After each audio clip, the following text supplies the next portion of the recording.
One, two, check. One, two, check. We're back. We are back and blacker than ever. Black Screen, episode 2. Welcome. I'm back. I know I promised that I was gonna go with my co-hosts, but we ran into a situation, and that is no longer possible. So, you have me all day for a couple hours. You have me. I'm sure you're thrilled that I'm back. I'm sure you're thrilled. If not, well, too bad. Not my problem. I'm back, ladies and gentlemen. Alex says I'm the early bird. Where is my worm? You will get a worm soon enough. I promise you that. I can almost guarantee it. You will be getting a worm. Welcome to the next episode of Black Screen. Today, we have a very special day. And I don't mean the good kind of special, I mean the kind of special. We're going to be taking a look at the Monarch Legacy of Monsters Season 2 trailer. Now, Monarch is in a very weird spot in the Monsterverse because it's terrible, but everyone likes it, but also no one talks about it. So it's really a fascinating conundrum that this show finds itself in, where everybody universally goes, "Oh yeah, no, this is actually like a really good show. This is actually a kino, as the kids say." But then I don't hear anything related to it. Nobody's talking about it all that often. They mainly focus on the movies, which, I mean, fair but also not fair, because, I mean, this is a shared universe, supposedly, so you would expect that the show would hold like a little bit more relevance. Oh well. But yeah, Monarch is getting a season 2. There have been rumors about new Titans showing up, and old Titans from the graphic novels. If anybody has ever read the graphic novels, you probably know what I'm talking about. But the overall premise is basically just, okay, Monarch Season 1 was focused mostly on Godzilla, sort of, kind of, whereas this season is going to be focusing a little bit more on Kong. Now, one thing that I think the shows really need to, not the show, but the fans really need to realize and accept, is that this is not a Godzilla exclusive show. This is a show about the universe itself. It has nothing.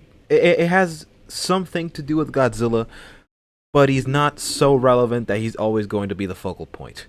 And the same thing goes for Kong. So whenever I hear people complaining, "Oh, there's not enough Godzilla. There's not enough Godzilla," the Godzilla is the bait.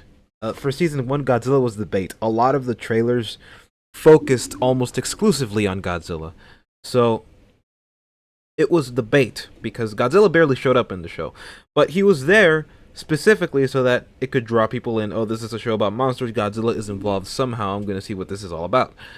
The hook here is both Godzilla and Kong. Again. But yeah, the main attraction here is Godzilla and Kong. Mostly Kong, but Godzilla will still be around. But if you really think that this show is all about the monsters, then you fell for the bait, because the trailers were basically telling you, "Hey, this is a show about monsters." But then when you actually watch the show, you realize, "Oh, this is about Monarch and everything surrounding them. This is not actually about just the monsters." But yeah. Good afternoon, Snowy Space in chat. Thought the show was starting at 1. It was, but that was because I didn't think I could make it home in time, but I did. I came here a lot earlier than I thought, because the usual time is around like 12 p.m. That's like the usual default time for Sundays, at least. The only reason I started it later, earlier, is because I actually managed to get here in time. So yeah. Uh, thoughts on the new MonsterVerse spin-off show that will be set in the Cold War? You mean the spin-off show for Lee Shaw? Yeah, it's funny. They made a spin-off show for a spin-off show, right? Monarch is a spin-off, and now they're making a spin-off of a spin-off, right? They're going back to their own vomit. They're eating their own vomit. I find that to be very funny. I find that to be hilarious. Um, service is ending for me, so I guess it's time to speed home. Drop a link in DMs. This is gonna be a solo stream this time. Um, this is gonna be a solo stream. There isn't much to say about this show. It's gonna be a very short stream, so I'm going solo this time around. Next stream, hopefully, around Friday, Saturday. Because Sunday's a lot harder to do longer streams for me. Sundays I can't do too long. I can't do streams that are too long. That's why Fridays and Saturdays are better for me. And I chose those days for the convenience of the hosts as well. So, before we get to the actual reaction, because I haven't actually seen the trailer, so this is actually a reaction stream. Before we actually get to the reaction, I would like to direct your attention to Monarch itself, Legacy of Monsters. Now, Legacy of Monsters is a very bad show. It's a show with a lot of issues. It has very bad character writing, broken world building, inconsistencies everywhere, and overall that's all that makes it terrible.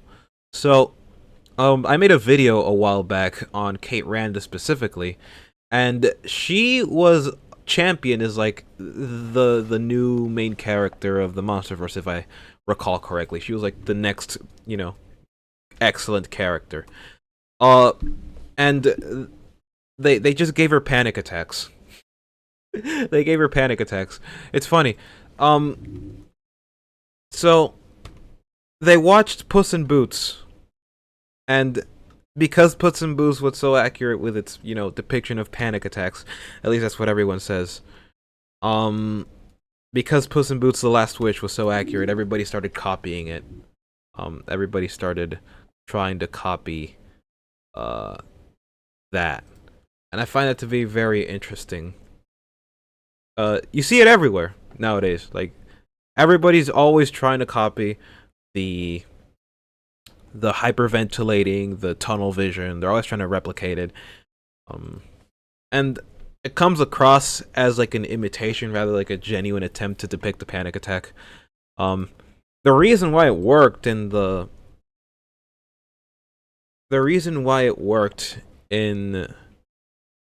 Puss in Boots is because it was a natural integration into the world. It was a natural integration, not just the world, but also the character, the narrative.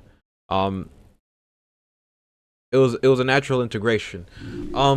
Doing that for somebody who survived 2014, although it makes sense, the way it's depicted is kind of a low-hanging fruit, I would say.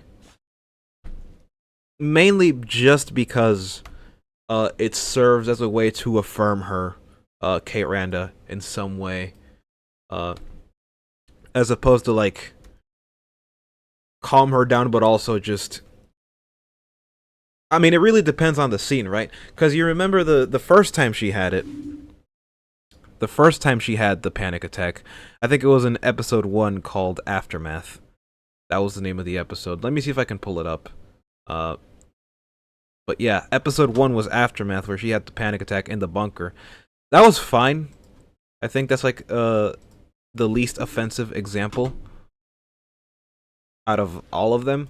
But the one that I find to be like the most offensive, I would say, is probably the one where May is, trying to calm her down and, oh, it's okay, you're home, this, that, and the other. And it's just very very affirming without really confronting her for anything that she's done wrong. Which, I mean, I don't remember her saying anything that could be considered like confronting.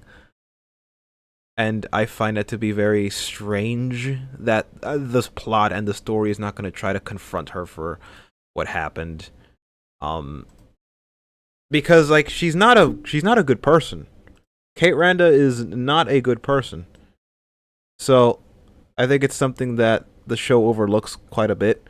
Um, like you have this vague sense of guilt, and I mean vague in the most uh like literal sense. Like she it's very vague what she's feeling. Like is it guilt? Is it I mean, she let her kids die, and the show depicts it as though there was nothing she could do, but there was. There was absolutely something she could have done. Uh they treat it as an impossibility, but it's not. It's not an impossibility. So, yeah, the show's very disingenuous with that, I would say. The show is very disingenuous with how it portrays Kate, I would say. I'm probably going to give a more concise explanation in my Kate Randa video, which I think you should check out. But yeah, Kate, on top of the fact that she's like not a good person, on top of the fact that she's not a good person, the show never really confronts her for the stuff that she does do later down the line. Stuff that is just like, even if it's not like major, even if it's not, you know, world breaking or narrative breaking, it's still immoral. Some stuff that she does, and just unethical. Maybe not as immoral as murder or something, but it's on a lower degree, obviously. But she's not a good person. She's not a good person. And the show doesn't really seem to recognize that at all. So again, I'm more concise in my Kate Randa video, because in that video the show is fresher in my memory. Right now it's not that fresh in my memory, so I'm just operating off of what I remember from the show. But yeah, Kate Randa, not a good person. And so I think the best characters in the show are probably Kentaro, his mom, and hold on, because the stream is doing a thing. The stream. Okay, sorry. By the way, if you see interruptions, if you sense interruptions, it's because it's raining here, and so it's raining. It's raining pretty hard, so the internet has been coming and going. So I apologize for that. There's nothing I can do about that. But yeah, the internet has been coming and going. And OBS is picking it up, and yeah, sorry. Technical difficulties due to weather. Let me see. Chat. Zimzilla, like father, like son. And the stats don't lie. Sea Monster says, I'm wondering if I should cover Up from the Depths new Monarch vid for an upcoming stream. I saw that, like, now. Like, when I was setting up the stream, I saw that now, that Up from the Depths made a video about Monarch. I don't trust a single thing that man says. If he tells you Snow is white, he's lying. I'm just kidding. He's not lying, he's just wrong. Oh boy. He's wrong about a lot of stuff. I don't trust his judgment. His judgment is not very sound. He talks in various fancy ways, all of them trying to sound profound. I forced it to rhyme, I know. I'm sorry. But anyway, without further ado, I think it's time we talk about the actual problems with the show. The main problem, the biggest problem with Monarch is the world building. It's completely obliterated. For one, Godzilla's character is slightly assassinated at the very beginning with the opening scene, the scene where we see him for the first time, like pushing through the bridge, and then the next thing, the biggest thing, the really big thing, is Axis Mundi. Now, I don't know if you guys remember Axis Mundi. It's this underground world, basically, that is next to the Hollow Earth, but not the actual Hollow Earth. So it's basically just a separate thing that is like above the Hollow Earth, but not directly the Hollow Earth. It's like one layer above, which is stupid. It's very stupid. And when it was first introduced, my initial assumption was, oh, they're going to use that to explain why Emiko is back. They're going to use that to explain Emiko being alive still. This was like before the episode had come out, I think. And the episode where we actually get to see Axis Mundi in its totality, in its full glory. It was terrible. It was bad. It was very bad. Because now you have a method of time travel. It's pseudo time travel, kind of time travel. Not really, not completely, but it's close enough to time travel to where it's I would say world breaking, actually. I would say it's actually pretty world breaking if you think about the implications. Because every time you now go into Axis Mundi and you come back out, right? The world around you, like, it moves forward, it keeps moving forward. While you just stay still. It's basically like being frozen in ice, sort of, kind of, or like being stuck in the quantum realm. And that has a lot of implications, because by that logic, since that happens when it's relatively closer to the surface of the planet, as opposed to the Hollow Earth, which is much deeper, by that logic, going down into the Hollow Earth means that the time dilation is much greater by that logic. But somehow, the movies don't really seem to acknowledge that. They just treat the Hollow Earth as how they did with in GVK, which I guess is consistent. So the problem isn't that anymore. The problem is Axis Mundi's introduction. That thing should not exist, or it should not behave that way. Sea Monster says Godzilla was assassinated by the show because it literally misrepresents what actually happened during the Golden Gate Bridge sequence. That's what I said. That's what I was trying to say.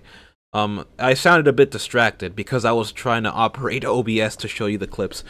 But yeah, no, like, the show completely it makes his attack on the Golden Gate Bridge seem deliberate.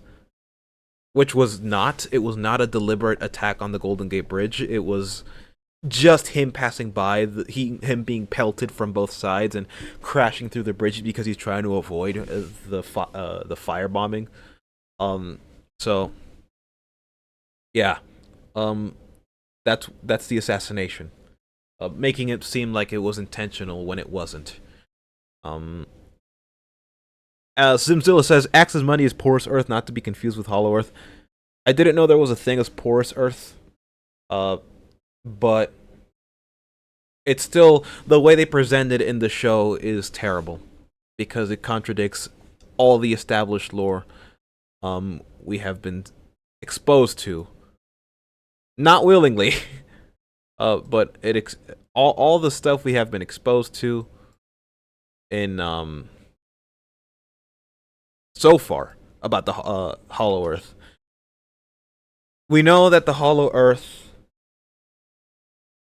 at least in the Monsterverse, doesn't cause any sort of time dilations. But the show says, oh wait, it actually does, which allows for people like Emiko Randa to stay alive as long as they do.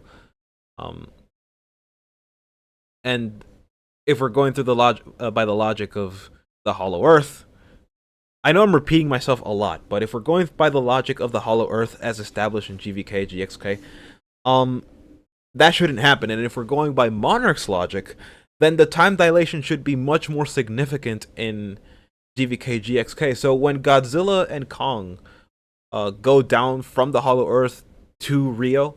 That should have taken like months, if not years, in real world time.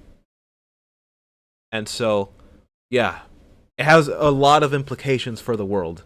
Imagine how many Mechagodzillas you could build in the time between Kong and Godzilla fighting the Scar King and Shimo in the Hollow Earth and arriving at Rio. Imagine how many Mechagodzillas you could build, or oxygen destroyers you could develop. Yeah, that has a lot of implications. The amount of stuff you could do with that. Yeah, no. Yeah, just think of the implications. Think of the implications. That's something I think you should do. Anyways, enough of that, because Axis Mundi is... That's all I wanted to focus on. Axis Mundi, just a complete nonsensical addition to the MonsterVerse, to its lore, and overall, it needs to go. I would consider Monarch to be non-canon, basically because of Axis Mundi. It completely... That's when the show fully breaks. I mean, like, you've been applying pressure to the lore and the world building, little by little by little, each passing episode. Axis Mundi is when you break it. So, yeah. Zimzilla says, time dilation has been a part of the Hollow Earth trope since the I think you mean 1920s or something. The MonsterVerse mix and matches a lot of details from the archetype across different stories, but does most of them poorly. It does all of them poorly. Not most of them, all of them. The MonsterVerse, like, I didn't even know that there was like a time dilation being a thing in the Hollow Earth, but they don't even show it in the GVK when it's first introduced fully. So yeah, bit of a problem there, eh? Anyway, I think it's time we finally get to the actual trailer, because y'all have been expecting it. So, grab your popcorn, grab your special socks, and someone say something in chat just in case, because it's saying that the stream is being tismy. Because OBS is giving me that message that this thing is being tismy. Tismic, very tismic. Says it's good. The connection is good. I don't know about that. Okay, so it says the connection is good.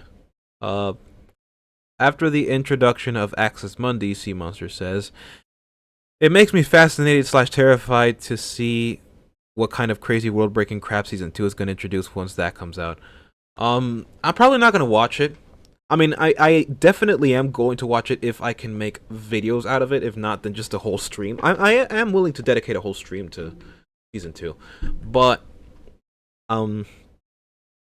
overall, like, unless there is something in it for me, I am not watching Monarch Season 2.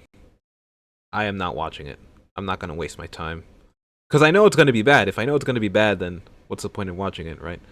That's something I do. If I know it's... Unless there's something in it for me, I'm not going to watch it.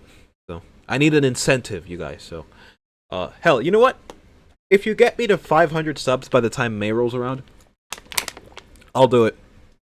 I'll do an episode by episode breakdown of Season 2 of Monarch. How about that? Get me to 500 by the end of the month. Or make this stream blow up. You can do either one. Anyway, so, without further ado, let us commence. Hold on, because I forgot to... Oh, wait, no, it is. Okay, never mind. Okay, here we go.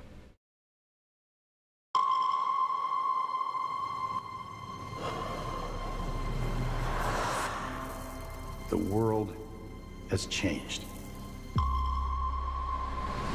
Something's happening. This is not Kong. And it's not Godzilla.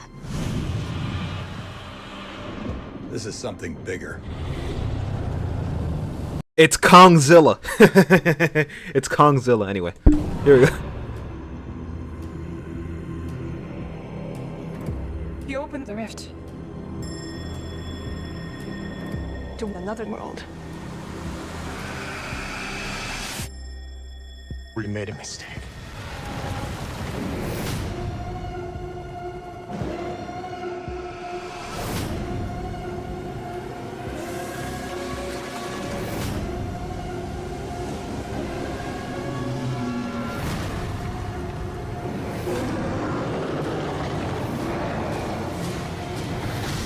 Oh, that looks terrible.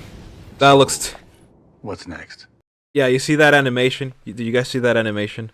Of that thing being thrown? The thing that Kong threw? You guys see that? Look. You guys see that? Look at that. Let me see if I can, let me just... No, this. You guys see that? Look at this. It becomes so heavy when it's like when the arc is like about to be completed. It's so stiff. It's moving so stiffly, dude. Look at that. Oh, that's gross. I don't like that. Ew. Don't like that. That's ugly. Oh boy. You would think Apple. Too dark, I can't see. This is for censorship. This is I don't want to get blasted by YouTube. We can go back. We can go back because I was pretty silent. We can go back. Oh, look! More cave paintings, an ancient rival, yay. And it's not Godzilla. People were going crazy about this shot on Twitter. This is something bigger.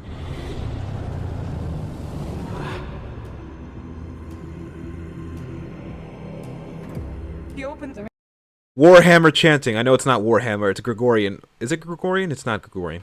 Crap, I'm messing up my chants. Anyway, I love chants. I love chants. And I like that this was in the trailer. I'm gonna probably listen to the trailer OST because I like that a lot. rift to another world. If it has chanting in it, I'm a sucker for it. We made a mistake.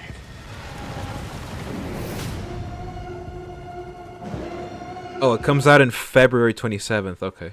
That's like I think that's the Independence Day for DR, I think. Yeah, it is in the Independence Day of DR, my country. Anyway, off topic.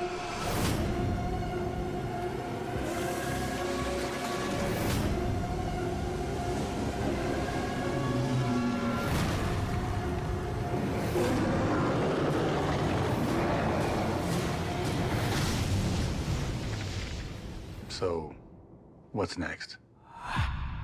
Consequences.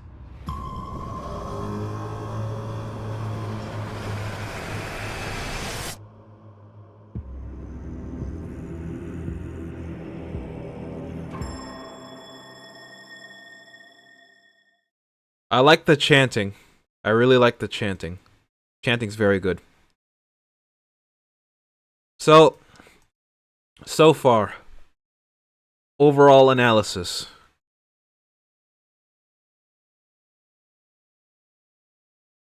Is Jet Jaguar going to be in this? You know what? You know what? Space Godzilla's going to be in Supernova. I'm not going to put it past them anymore. They chose Space Godzilla before Anguirus. Or before, like, the return of Rodan. So, I'm not going to put it... Oh, no. More technical difficulties. Great. Awesome. Thanks. Great. Thanks. Anyway, so overall analysis of this new season of television. It looks to be about the same old. Except now we got a new monster, which they're calling it Monster X, because he kind of looks like an X. Yeah, I'm not particularly impressed by that. I'm not impressed by a monster that looks like an X. That is fiction's favorite trope nowadays. Where like, and when I mean in modern times or postmodern, where it's like there's always something X, right? There's Mega Man X, Sonic X, Weapon X. It's always X. At least with Weapon X, it's related to the X-Men. But even then, X-Men X. Oh boy. You guys remember Nakika from the graphic novels? Nakika. It's the octopus god. I think that's what that is. I think that's what this is going to be. If they want to be consistent.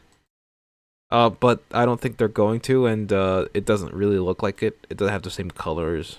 Doesn't have the same. Let me see if I can pull up a picture because it's supposed to look like an octopus.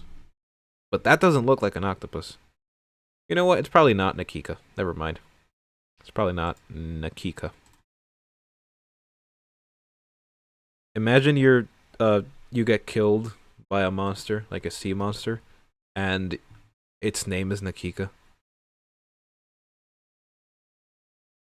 Look at this. Imagine being beaten by this monster, a monster that looks like this, but its name is Nakika. Imagine. Just imagine. So, the overall analysis of this trailer so far, it looks to be about exactly the same as you would possibly expect from pretty much anything so far. It's got the usual tropes that you would expect. The same something is coming, right? This thing is arriving. Consequences. This and the other. It's all the same old stuff, the same old tired tropes of something is coming. It's basically ominous. It's trying to be ominous. Cave paintings. We never wanted it. We're tired of it. The implications of Godzilla showing up in what's his face in Japan. At least that's what. Yeah, this looks to be Japan. This is a Godzilla in Japan.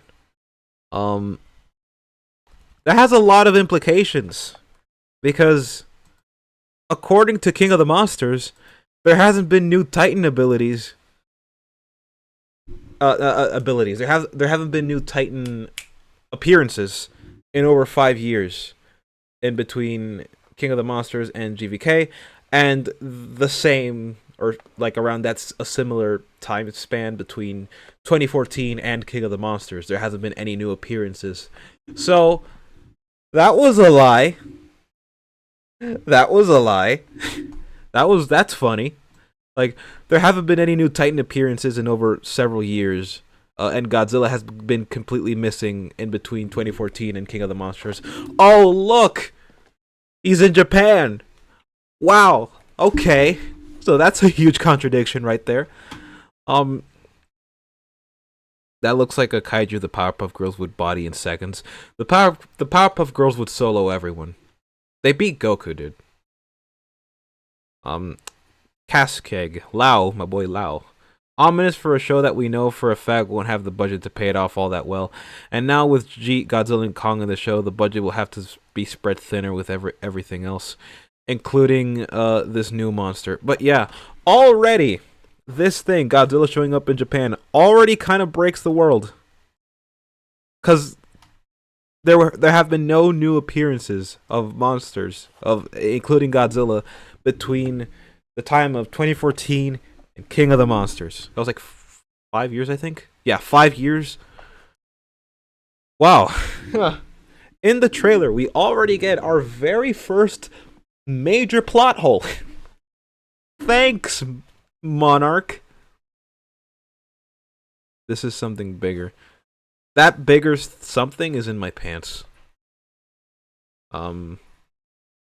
I wonder how they're gonna justify having Kate in this show at all.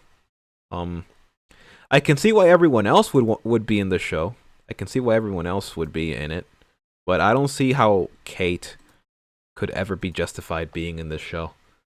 Like in the previous show, I can understand, but like she's not a Monarch employee. She's not She's not anything to Monarch. She's just a civilian. So like, I wonder how they're going to justify her being in the show. In the first season, I can see why you would, because she has ties to Monarch. But now that she's back, is she gonna work for Monarch now?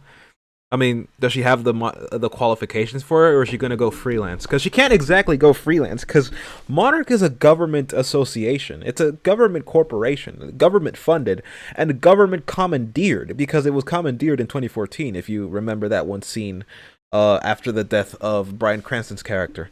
So, yeah, she should not be here. She should not be here. And I wonder how they're going to explain how anybody can keep going on operations. I wonder how they're going to do that. That's one thing I am fascinated by. And how they're going to make him escape. And I'm assuming this takes place, actually. I'm assuming this takes place after they leave him behind. And this is most likely going to be the first episode.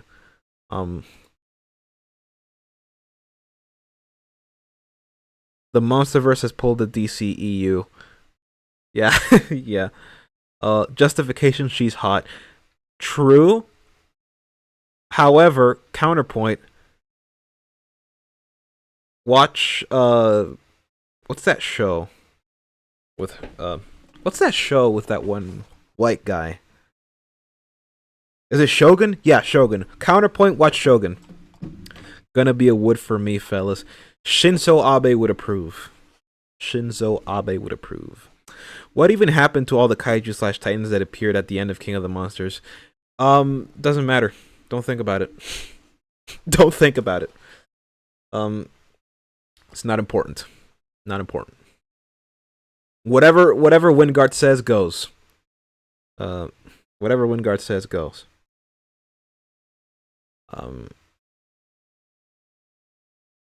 So they're going back to Skull Island, I see. Okay.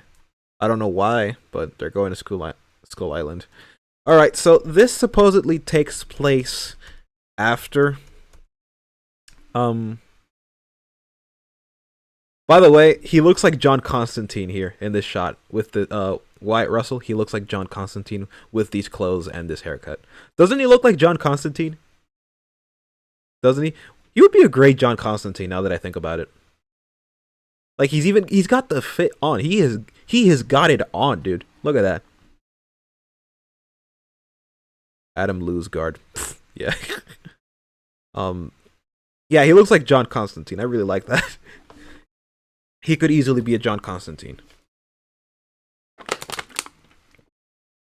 If he decides to leave Marvel, because Marvel has been doing him dirty.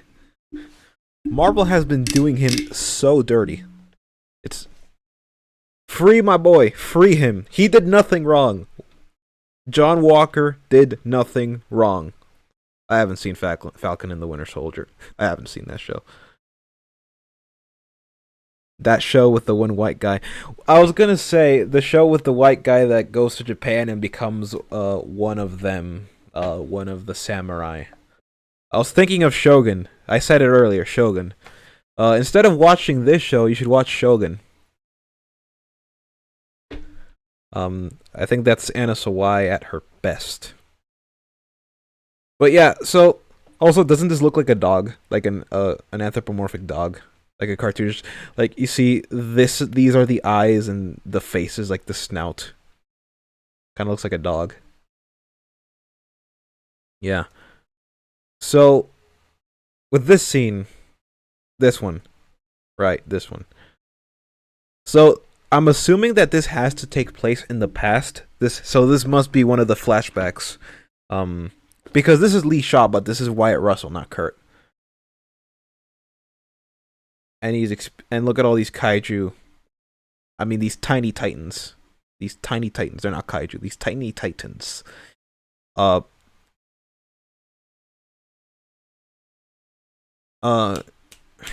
lost my train of thought because I was looking at chat. These tiny titans. This has to be a flashback. However, they're gonna have to try and justify why we're still getting flashbacks, because at some point you can't just keep like telling stories that are like flashbacks and flash forwards. You can't keep coming back and forth forever. At some point, he's got to grow up into Kurt Russell's Lee Shaw. At some point, you know, the gap is going to be bridged, and you can't keep using both actors anymore. Like, and so you're going to have to come up with like a middle ground, right? So you can't keep doing this, especially if this show takes place, if each season takes place multiple years later afterwards. I wonder how they're going to connect both timelines now, because like the longer time passes, the shorter the gap is to be bridged of time. You know what I mean? Lau says they should focus on the present. Yeah, that's what I'm saying. Like, I don't believe that the show is going to pull it off because it was the strongest element last time, but since we're doing an Ancient Titan thing, then whatever happens in the past is also going to affect the present. So anything that Lee Shaw does in the past is going to affect the present, and so you have to ask yourself different questions like, oh, why didn't he tell them this? Why didn't he tell them that? Why didn't he warn them of this? Why didn't he warn them of that? If he knew about this whole time, right? Because so anything that you establish in the past, you're going to have to account for it in the present within the timeline of season 2. And that's going, and the more you go, like, let's say the show has like 5 seasons. The more you continue the show, the harder it's gonna get to make it make sense. At some point, you can't keep establishing new stuff in the past because it's going to negatively affect the present. Because there's gonna be so many things to account for at the same time that keep piling up on top of each other that you ultimately get an incoherent mess, which it already is, but you're gonna get an even more incoherent mess. So you're not gonna be able to keep doing this continuously over the course of multiple seasons. At some point, you gotta stop. What if the show has time travel? Says Lau. I know it makes no sense, but it's the MonsterVerse. I did say that earlier. I think they could, and I think they might as well.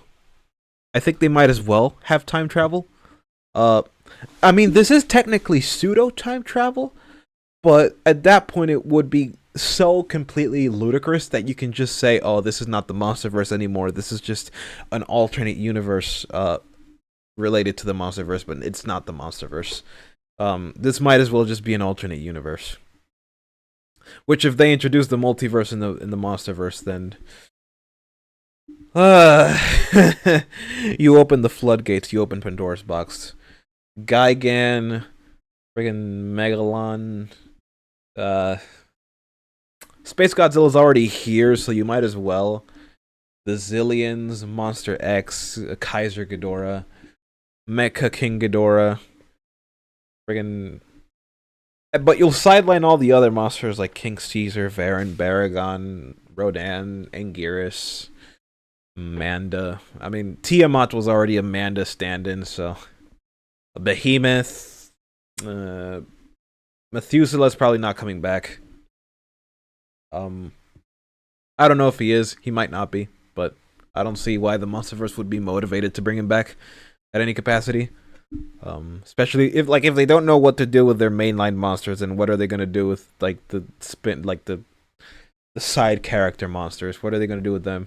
We're not gonna get Amulek. Amulek's not coming back. Yeah.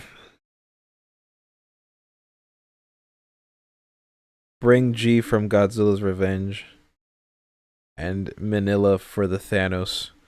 The Thanos would be Destroyer in this case. If not, then Bagon. If they want to do Bagon. They're not going to do Bagon, dude. They're not going to do Bagon. But yeah, no. There's so many things to account for in this show already that, like, you can't, like, they're setting themselves up for failure, I think, by having this whole past future thing continue. They're setting themselves up for failure. Because they have to establish things in the past. They have to establish it. So that the past scenes, the scenes where Lee Shaw is present, so that they're interesting. Also, I think this takes place in episode 1.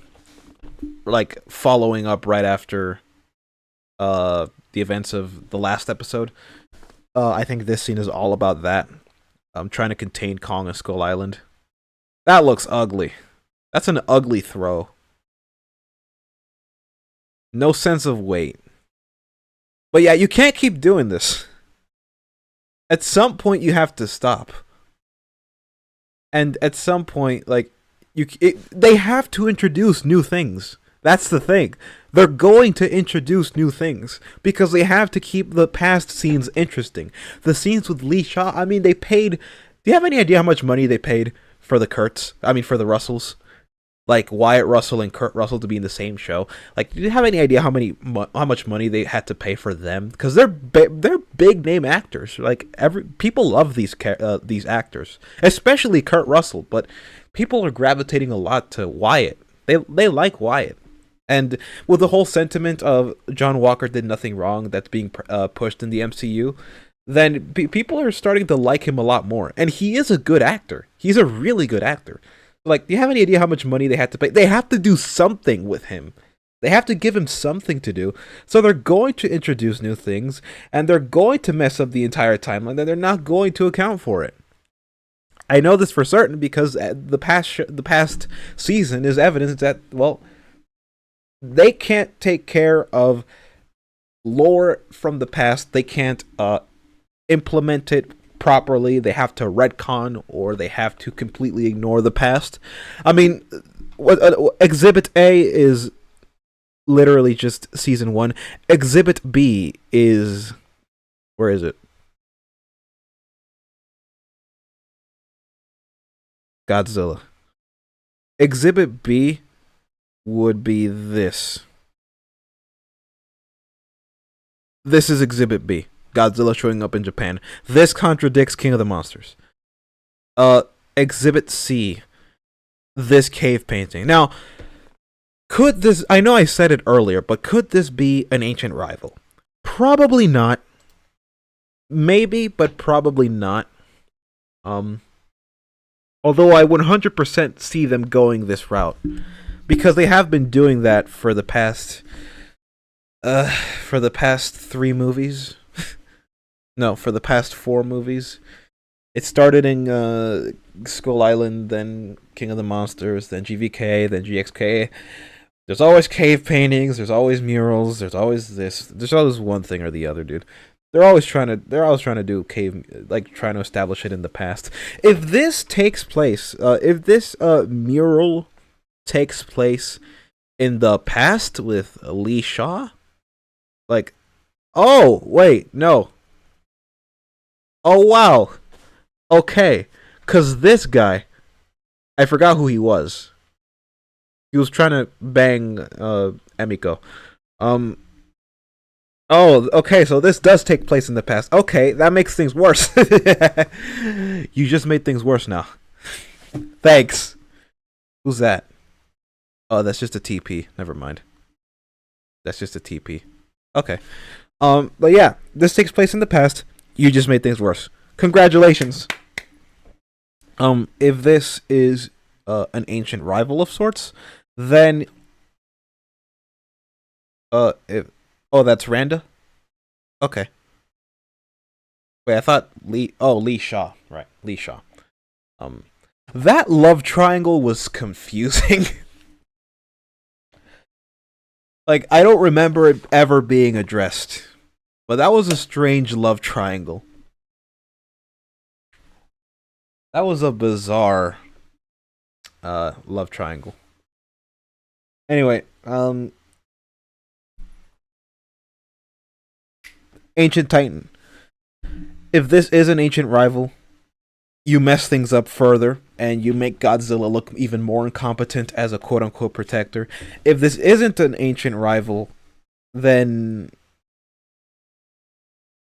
if this is just a new Titan, with everything you know about the other Titans and the other cave paintings that you've discovered, which you have discovered them as far back as 1973, which is where Skull Island takes place in, which includes, by the way, Godzilla, Kong, Ghidorah, Rodan, Mothra.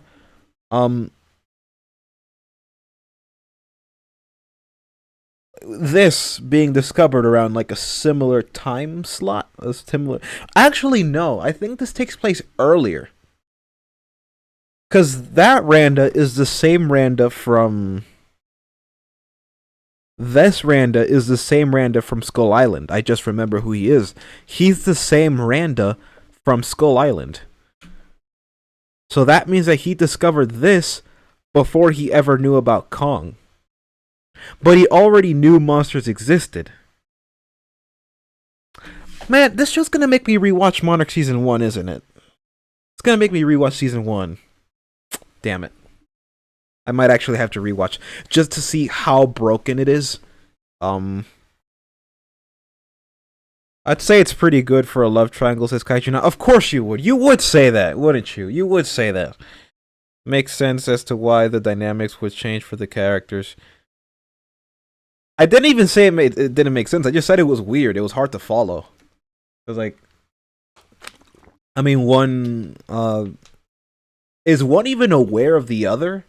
Or is that just not going to be, like, are we going to ignore that? I don't know. It might get addressed. We'll see. We will see. If Emiko chooses, Randa, then that kind of makes, their reunion kind of awkward, but fine. Because Randa died in Skull Island. So... he's dead. And if she chooses Lee, then she kind of screws over Randa and just leaves him to be on his own, and like they're going to have to come up with a justification for that. I don't know. We'll see. This is still technically a developing thing. It's not complete. So, we'll see. I don't know. I don't think it doesn't make sense. I just think it's very weird. It's weird. It's interestingly weird. I found it particularly hard to follow, because like, okay, well, why are you feeling this for this person? Why are you feeling? Because feelings don't just form from the ether. There's usually something that triggers them. If you know anything about psychology, it's a very strange. It just happens. You know what I mean? It just kind of happens. And there's so many sequence of events, sometimes few, sometimes many, that lead someone to the decision of, I want to cheat on my spouse. It's a sequence of decisions that you have to make, triggered by external things. And I don't remember a single trigger. Maybe there is. I don't think it's a problem yet. I think the conclusion of that needs to be assessed in order to look at it as a whole. The whole love triangle, to see it as a whole. I think that needs to be analyzed in its entirety. So we'll have to wait and see. I can't make any declarative statements. What do you mean Randa already ended up with Keiko? Oh, Keiko Randa. That was her name, not Emiko. Keiko. I forgot the name. What do you mean Randa already ended up with Keiko? I don't remember, actually. That's why I said if she goes with Lee or if she goes with Randa, because I don't remember. I don't remember. That's why I said if. Screw you, Monarch Season 2, for making me want to rewatch Monarch Season 1. I hate you. Lau says, Monarch Season 1 really ruined Randa. It's not the same character. I don't remember him at all. I don't know if it was because he was just such a non-factor in the show that I just don't, or if it was that I was just so bored that I just glazed through his scenes. I don't remember. She ended up with Randa in Season 1. She did. Okay. I think that's better. I don't know. I have to rewatch. Because I don't know what. I don't remember the love triangle. I just remember that there was a triangle and it just kind of happened. You know what I mean? Uh, I don't remember how it actually developed. I don't remember that part. Internetisms. Yep, he became an adoptive father after finding out she had a kid. He became. Oh, wait, no, I do remember. That was what's his face? That was Kate's dad. Yeah, that was Kate's dad. Does that make Lee Shaw the uncle grandpa? Or what? I don't know. I don't know how these relationships work anymore. They had no chemistry. Yeah, it felt like she kind of just used him for convenience, just because of the bad writing, not because their character would do it. I'll trust your word on it because, again, I don't remember. But yeah, back to Monster X. I think ultimately, in order to decide how he fits into the show, we'll need to see more of him, what he does, what he is, and what he wants. Because they do say that he's a new threat. They do say, oh, he's a new threat. We need to stop him. Could you imagine if they do another Godzilla X Kong where they just either they take turns trying to kill it or they both team up to kill it? Because then that kind of renders GXK kind of pointless. It renders GXK pointless if they both have to team up to defeat this thing. This thing doesn't even look that big.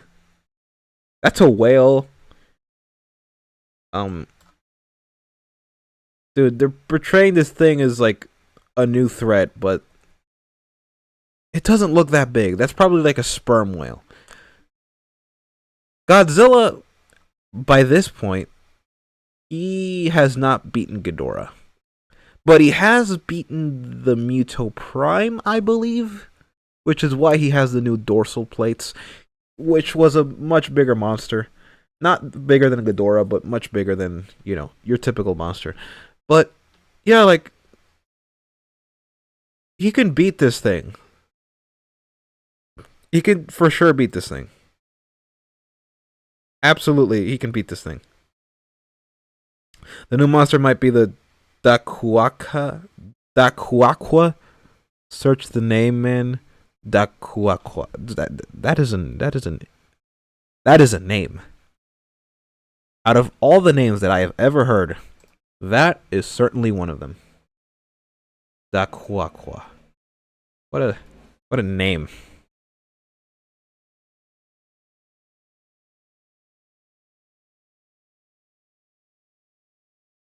All I get is the Taqwa. It's an Islamic center. You made me waste time, viewer. I'm just kidding. Dakaka. And if it only swims, then why would it be a threat? It's shown breaking through a mountain. Wow! It can break through mountains. Wow, great, yeah. Remember that time Godzilla survived a nuke? Yeah. That mountain feat doesn't seem all that big now, is it? Like, yeah, it can break through mountains, but Godzilla can survive nukes, so. Yeah, destroying rock. Not a particularly high feat. Oh boy. The fact that this was a major threat before King of the Monsters screws over that film, you'd think they would have mentioned this during the Senate hearing. Yes, but you have to consider that this is retroactive continuity. They don't actually care about what happens in the movies. This is a spin-off prequel, sort of. Because this takes place before King of the Monsters. This is retroactive continuity. It's like the literal definition of a retcon. And Methuselah has a mountain on his back. He means with like power scaling when he says that he broke through a mountain. But yeah, no, this thing is not a threat to Godzilla. Its name is from mythology, a shark half octopus. Man. I think you might have misspelled it because it's not showing up for me. I'm more so referring that Titanex is likely capable able to traverse on land. Maybe, but that wouldn't matter. I don't think he would be a threat. He might be a threat to people, right? Sure, but Godzilla's gonna show up and beat it. That's gonna happen. Like, there's no way that's not gonna happen. Because if he does, do you have any idea how much that screws over the world? Like, oh, they say new Titans have not shown up. Oh, look, Titan X shows up in the middle of the city. Godzilla shows up, or Kong shows up, or both of them. They beat it up and they leave. Oh no, King of the Monsters is broken even more now. Great. They can't do that. Apparently they care about the movies, just not the comics, so the Mito Prime stuff is non-canon. The shark octopus, I think, of the name is Luska, or Lusa. Let me see. Luska. In Caribbean folklore, I've never heard of this before, and I'm Caribbean, so I feel like I should know this. Maybe it's a... Oh, wow. Getting a lot of AI stuff. An AI octopus. A sharktopus. Oh, is that the thing? That's the name of the ride that the Powerpuff Girls wanted to go on. In the new cartoon, not the old one. Not the... I think it was the Genndy Tartakovsky. No, this is the new one. The bad one. I think it was like the very first episode. But yeah, no, this is a sharktopus. That's neat. That's very neat. I like that. I like the sharktopus. Yeah, that's pretty cool. Like a Cerberus. Got like a Cerberus thing going on here with like the 3 heads. That's neat. I like this art. I like this art piece. That's neat.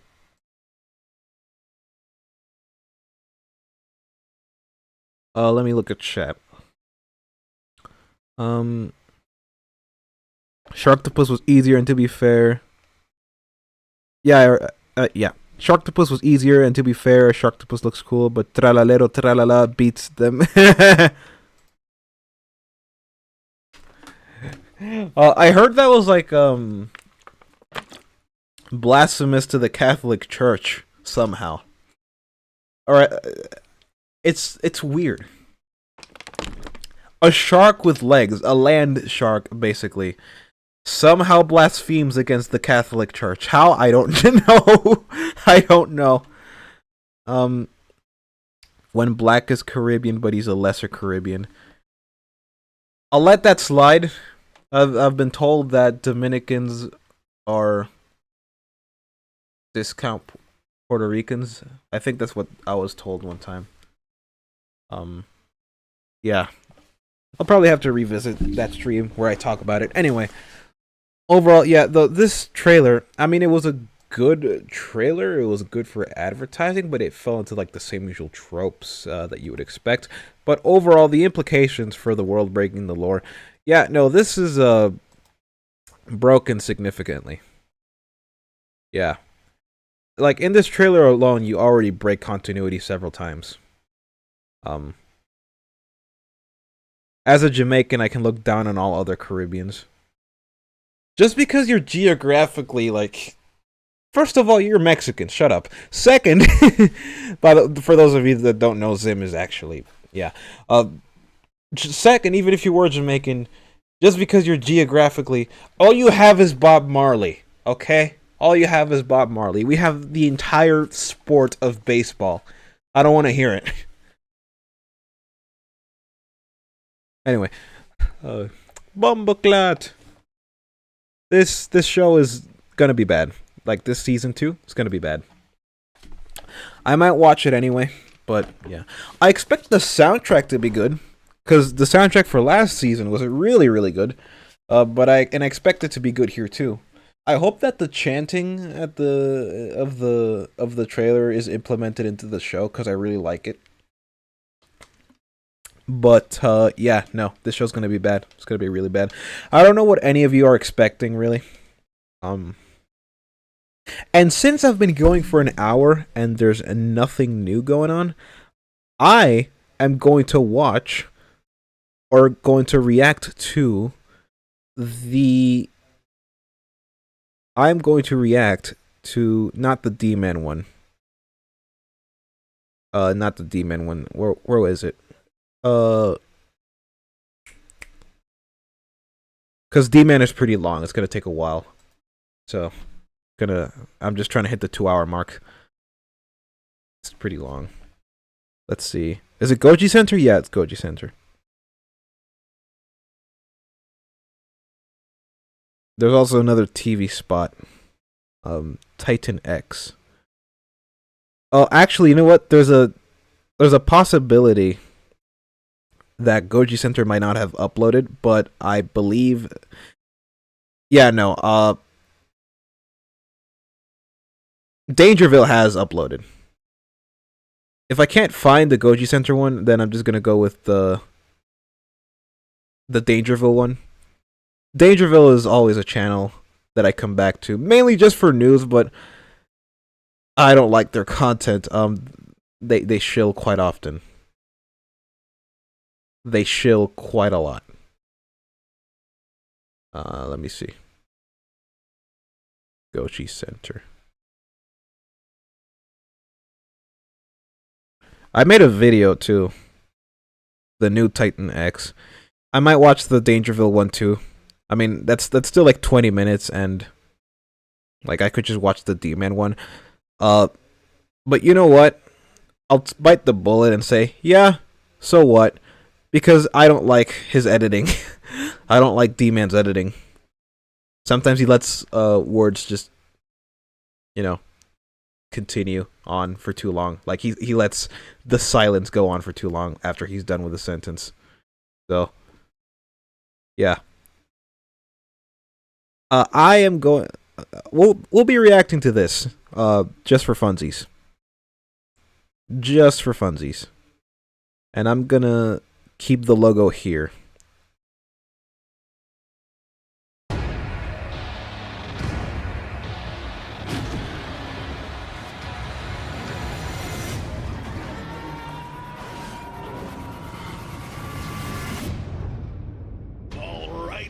It seems like the Monsterverse is once again out of hibernation. And out of the slumber came not only the official trailer of the second season of Monarch Legacy of Monsters, but also a new Titan.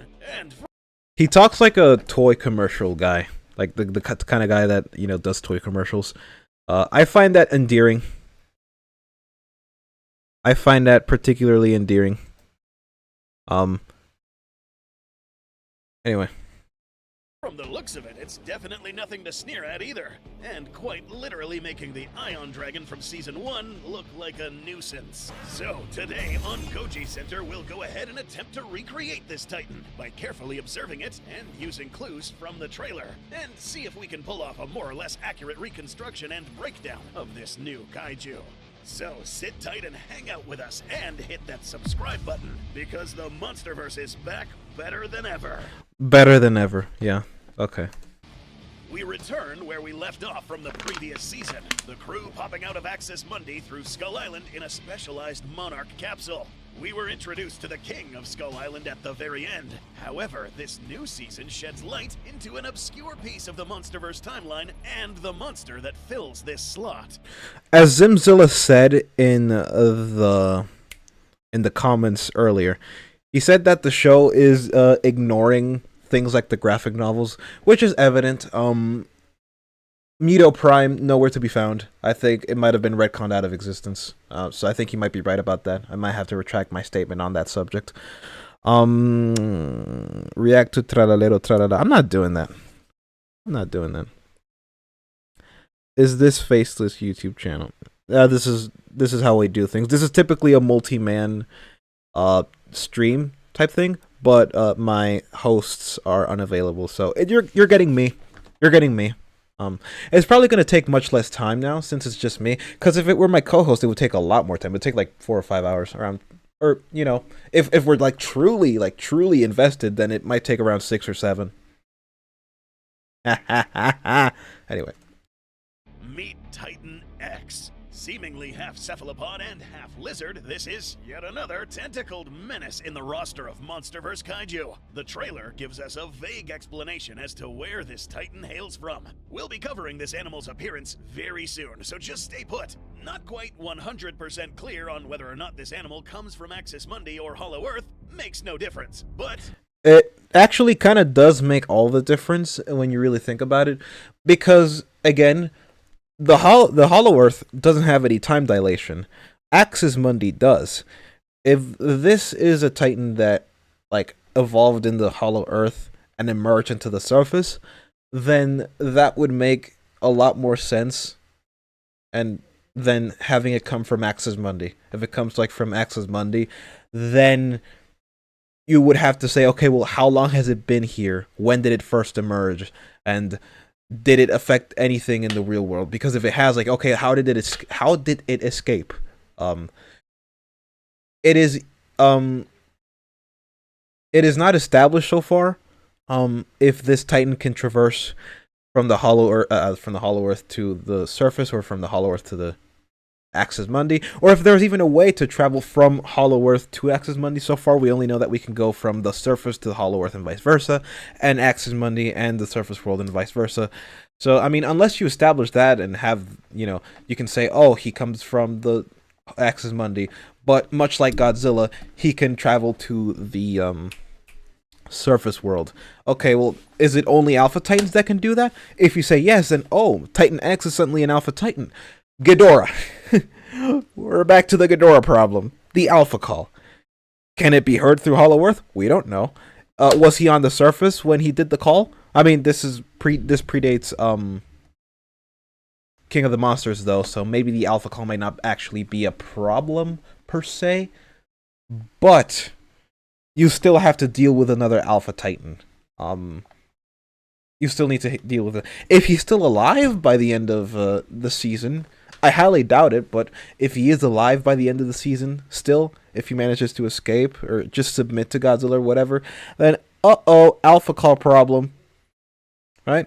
Unless you establish that it's killed right before the events of King of the Monsters, but after the events of the season, which at this point it's just speculation, no longer like a proper plot analysis. It's purely speculation at this point. So, Lau says, with no Muto Prime, then the spines are just changing for no reason. Yeah, pretty much. This is the justification. We do see it appear in Axis Mundi, wherein it destroys the mountain, so it can at least do that. That doesn't necessarily prove origin, but it doesn't disprove it either. So we're gonna have to watch the show to see. So far, like, this has been more speculation than actual criticism, I would say. It would matter ultimately. It does make a pretty big difference, I would say. But again, that depends on what you're doing. If they even want to acknowledge the Hollow Earth as it currently is in the lore, it ultimately depends. But again, speculation. I'm not making any declarative statements just yet, at least in that respect. Seeing how we are currently located in Axis Mundi in this shot, and having Titan X appear from below, makes us think this creature just might come from even deeper. The way Hollow Earth works and how it's charted in the Monsterverse is really becoming a big mess, and harder to understand with each new Monsterverse installment. Oh, so even Goji Center admits, yeah, no, the Hollow Earth makes no sense. Even they have to admit it. I'm not arguing origin, simply that it can be moved between the place. It's the same issue with the Ion Dragon. I completely forgot about the Ion Dragon. But you might be right about that, Zim. You might be right about that. But yeah, no, overall, even they have to admit, even like, because Gochi Center is like one of the next best shills of the Monsterverse, so hearing them say it, yeah, I mean, they're not saying it, but you know, they're teetering around saying it. You know what I mean? They're just teetering around saying it. We started getting introduced to this concept back in 2017 during the release of Kong Skull Island, where the expedition crew verified that the Earth below was indeed hollow. This was once again touched upon in King of the Monsters, with Dr. Stanton making reference to the hollow Earth and vile vortexes, underground pathways Titans use to get from point A to point B very quickly. Fun fact, the vortexes we see in King of the Monsters are not the same vortexes we see in GVK, so I just want that cleared up. We got to see one of these in Godzilla vs. Kong when we finally ventured into Hollow Earth. Here's where this Titan might come from, but there could be a problem. How can an aquatic kaiju come from here all the way to the surface? Here's where it begins to get a little confusing. Monarch's Legacy of Monsters introduced us to Axis Mundi, likely between the surface and Hollow Earth. Down here, time works a bit differently. Spending days down here and resurfacing means you potentially missed months or even years in surface world time, as was the case with Keiko. But even more strange is the fact that this phenomenon does not happen down here in Hollow Earth. So even they are acknowledging it, which I think is interesting. I haven't really kept a pulse with the fandom, so I don't really know if anybody's talking about this. But if they're saying it, then I'd say they're probably talking about it. People are probably talking, which they should, because it doesn't make any sense. Characters can go in and out of this realm and not feel the warping effects of time, as was seen in GVK and GXK. This kaiju being aquatic would likely have to come from a subterranean ocean, this body of water having a direct access through Axis Mundi and making this kaiju find its way to the surface. It's also not completely clear whether this kaiju can perform amphibious attacks on both sea and land. So, seeing this kaiju breach Axis Mundi on land could indicate this thing can also crawl on the dry ground. Upon closer inspection, however, it is quite possible that this animal was buried under another landform in Axis Mundi, perhaps dormant under a dry mound of rock and awakened by an unforeseen phenomenon, probably instigated by humans. Yeah, they're probably gonna do that. I think, like, now that he's saying it, I think it's really highly likely that they're going to tie. Because if this thing does originate from the Axis Mundi, and he was imprisoned, and the activity of coming in and out of the not the Hollow Earth, Axis Mundi, triggered its awakening, then, yeah, they're gonna try and link it to, oh, it's humans' fault that this thing is coming up and down, you know. I don't remember why they wanted to do that. I'm almost certain. I'm like 67% sure that it was an accident. I don't remember though. I think it was for Homeland Security, maybe, perhaps? Question mark? I don't know. Kaiju Not says, I theorize that the time dilation occurs only in Axis Mundi due to its proximity to the gravity well which distorts space-time, like Keiko explained. You mean the gravity wells that connect to Hollow Earth? By that logic, the gravity well, which is in the tunnels, if I remember correctly, by that logic, then the time dilation should occur there. So that wouldn't make any sense either. Anyway, let's continue. The description of the trailer does give us some insight as to where this kaiju will make contact with the surface. It mentions a mysterious village and the new Titan emerging at sea. So yes, one way or another, Titan X will breach Axis Mundi and haul its titanic body to the surface of the sea, perhaps even carving a portal himself through solid rock. This is a theory. Kaiju Not is in the chat. This is a theory that Kaiju Not posited a long time ago, that the Titans could create portals. It could validate the theory and maybe, perhaps, bolster GVK. Maybe, perhaps. Until you can say, okay, why aren't they doing this for more defensive purposes? Like, you're going to have to establish a whole system as to how these abilities work. Especially if this is an Alpha Titan. We don't know if it is an Alpha Titan, but if this is an Alpha Titan, you kind of have to, like, explain why this Alpha Titan has it and not the others. Anyway. Could he? Well, we'll find out in a bit when we talk about its anatomy.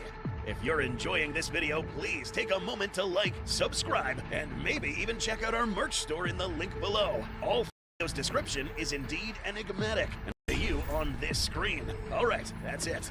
Titan X, as described in the video's description, is indeed enigmatic, and we are likely going to be seeing it little by little until we reach the big finale.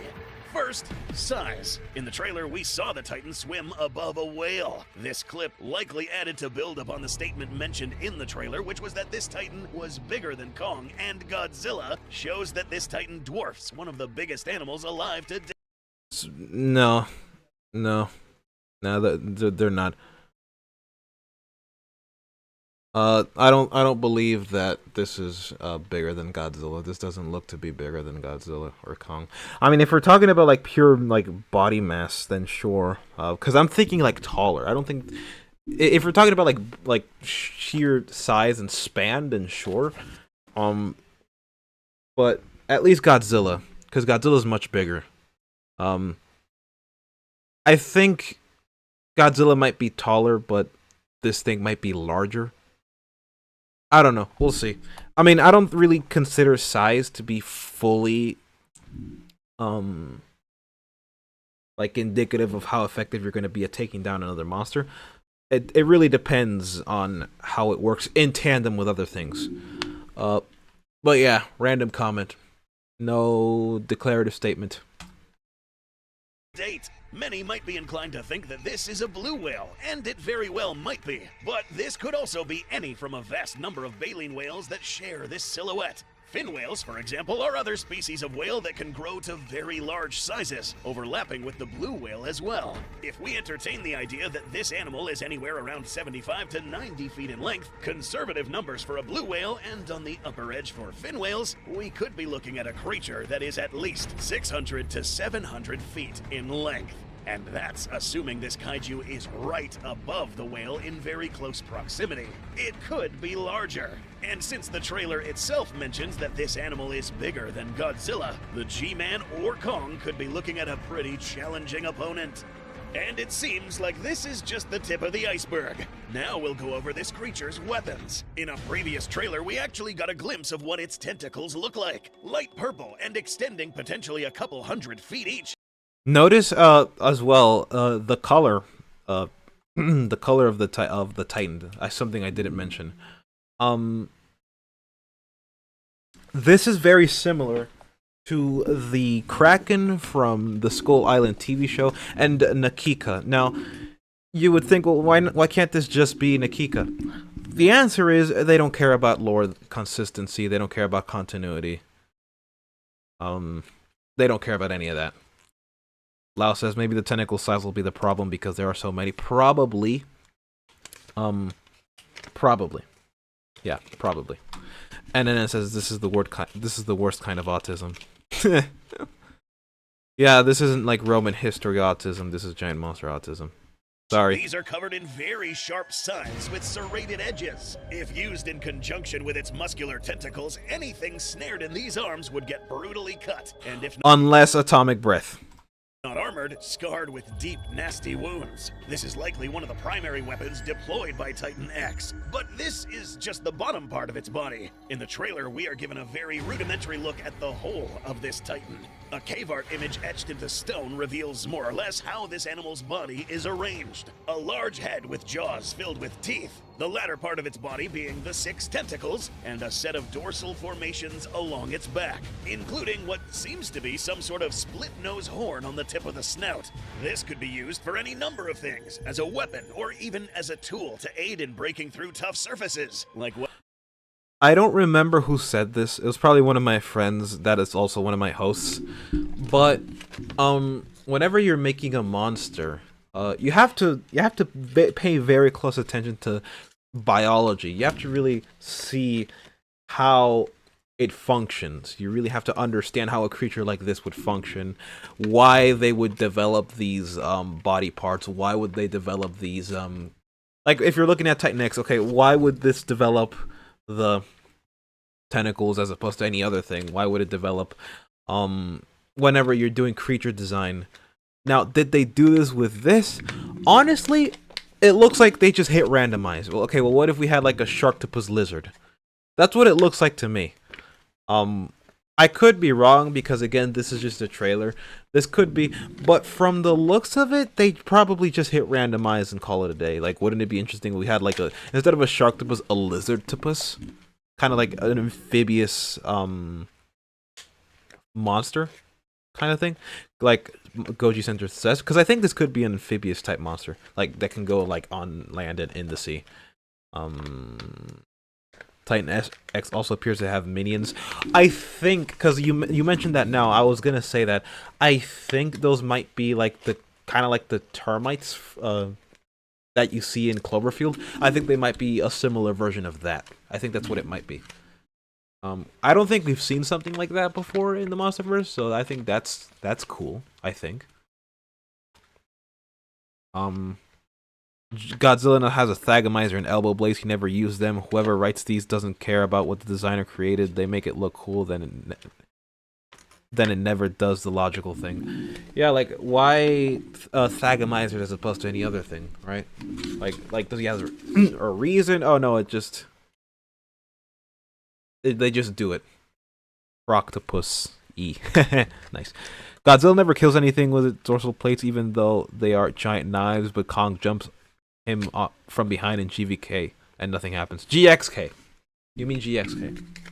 But yeah, no, that is true. But yeah, I think paying attention to creature design is something that is very important. You need to like figure out why this creature developed this way and not another way. Like, because like you can always like endlessly entertain the question, okay, why did this monster develop this part and not the other part? Why did this develop? You could, but the reason why you ask those questions is so that you can understand the function of each body part and the entire thing as a whole, so you can really like fabricate a behavior. You can like construct a behavior for this creature, and then a purpose as to why this creature acts the way it does, and then create a different creature, or already have a previously established creature that already whose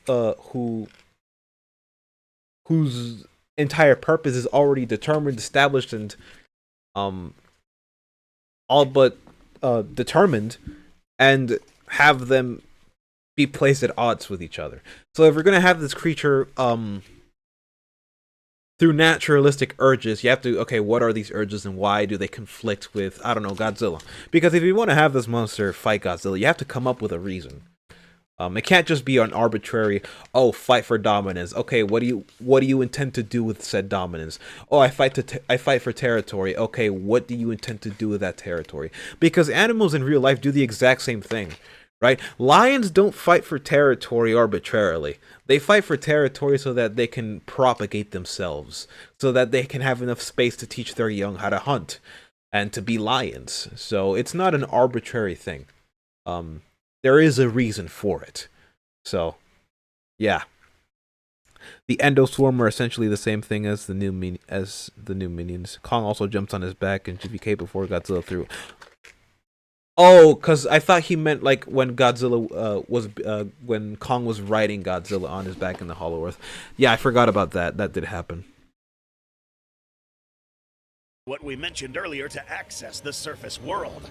Moving to the top of the head, the trailer gives us a very interesting look at what's going on with its sensory organs. This Titan seems to have 2 pupils, and believe it or not, this is actually something that can occur in several species. Polychoria is an extremely rare condition where the subject's eye can be characterized by more than 1 pupillary opening. There's 2 kinds, true polychoria and false or pseudo-polychoria. True polychoria is when you have more than 1 functional pupil, and they can either open or close independently or together. This may cause issues when focusing on objects, since this might affect how it perceives light bouncing off of objects or its surroundings, and may even blur its vision. I did not know that. That is creepy. It's cool, but it's creepy.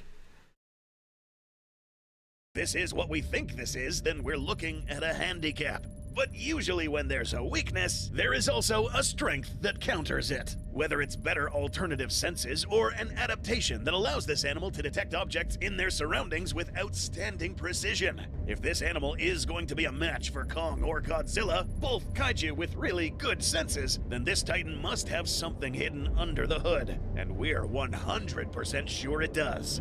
As it's described in the video description, Titan X is a living cataclysm, and it will announce its arrival. Many kaiju in the Monsterverse have attributes that extend the bandwidth of their destruction. Tiamat, capable of manipulating water and creating floods. Rodan with volcano agrokinesis. And not to mention Ghidorah's Category 6 hurricanes. This one could possess something similar. Mentioned to have bioluminescence, this thing is said to have power unmatched. So when it finally makes itself present, everyone will know. You can't really... Okay, so you can't really hype this monster up to be a massive threat, because then you undermine everything that happens afterwards. So, like, Simzo says, even in nature, not everything is optimized. There can be often holdovers. Is that in reference to what he's saying or what I'm saying? I don't... Oh, and while you answer... you can't really be hyping this up to be like a massive new threat. You can't really be hyping him up to be like the next big boss, because then you kind of screw over the lore of the movies that canonically come after the events of season 2. You can't really do that. So, and at that point you undermine the monster's existence.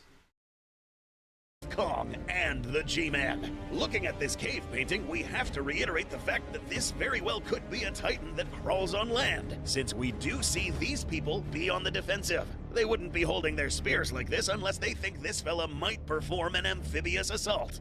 An even bigger question would be if Godzilla and Kong would even see each other this season, and the answer might surprise you. Nowhere in the film Godzilla vs. Kong 2021 did it mention that Godzilla never encountered Kong prior to these events. The events of this show might take place a bit before the year 2019 when Godzilla King of the Monsters took place. In the last episode of Monarch Legacy of Monsters, we left off in 2017, so a lot could have happened between these two dates.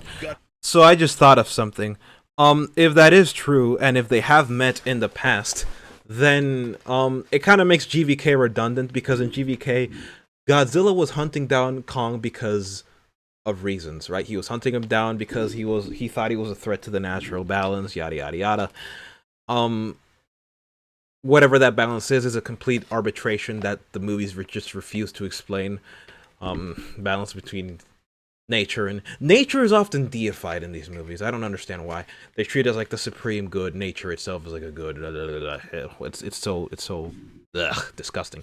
Anyway, so in GVK, Godzilla was hunting down Kong. Now, if this same thing happens in season 2, you make GVK redundant. And so GVK and you also make Godzilla incompetent, because oh boy, again, internet issues. Anyway, Kong, if Godzilla hunts after Kong is dead. He should have died. So yeah, you can't really have Kong and Godzilla interact in this season. You really shouldn't, because you mess up GVK.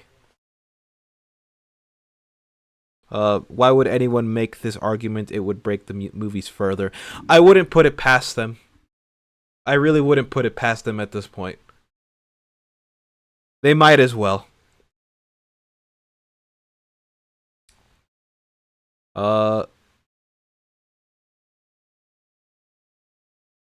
That's a stupid argument. When you're talking about character designs, it's a stupid argument. Not everything is optimized. What do you mean optimized, though? What do you mean optimized? Lau says maybe he hunted Kong down for a rematch, as in Kong won in the past. That could be cool.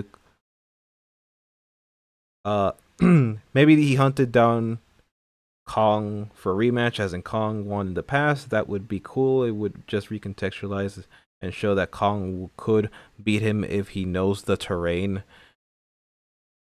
Maybe, but you still have the problem of why Godzilla would want to even hunt him down in the first place. Because again, in GVK it was completely arbitrary. I don't know if you're talking about when you were talking about character designs, Zim. Elaborate on that, because from what I know, from what I know, which again, I will admit is limited knowledge, but from what I know. Oh, the stupid comment is referring to Goji Center's point about Kong possibly meeting Godzilla. Oh, okay. I thought you were talking about me. Okay, my bad. Yeah, no, it is not. You can't have them meet, right? You can't have them meet. I know Lao said that he could like be hunting him down for a rematch, but that's not what happened. Like GVK does not acknowledge that at all. So you're basically just retconning GVK at that point. So you can't have them meet whatsoever. Retcon. That's legacy of retcons. That's what this show. That's what the show is. This is the legacy of retcons. So yeah. Godzilla at this point had already gone through his evolution to become a bit taller, but perhaps not quite at his 391 feet height yet. True. That's still pretty big though. Like where he is now, even if it's not like where he is in King of the Monsters, that's still massive. A tiny bit bulkier, and his dorsals had already changed from the straight jagged ones to the more curved shape in King of the Monsters. Kong is already much larger than when we saw him in 1973, measuring over 300 feet in height, and may or may not have reached his current maximum at 337 feet height. As it stands, it is likely that yes, Titan X will currently potentially outclass the G-Man and Kong, at least in mass.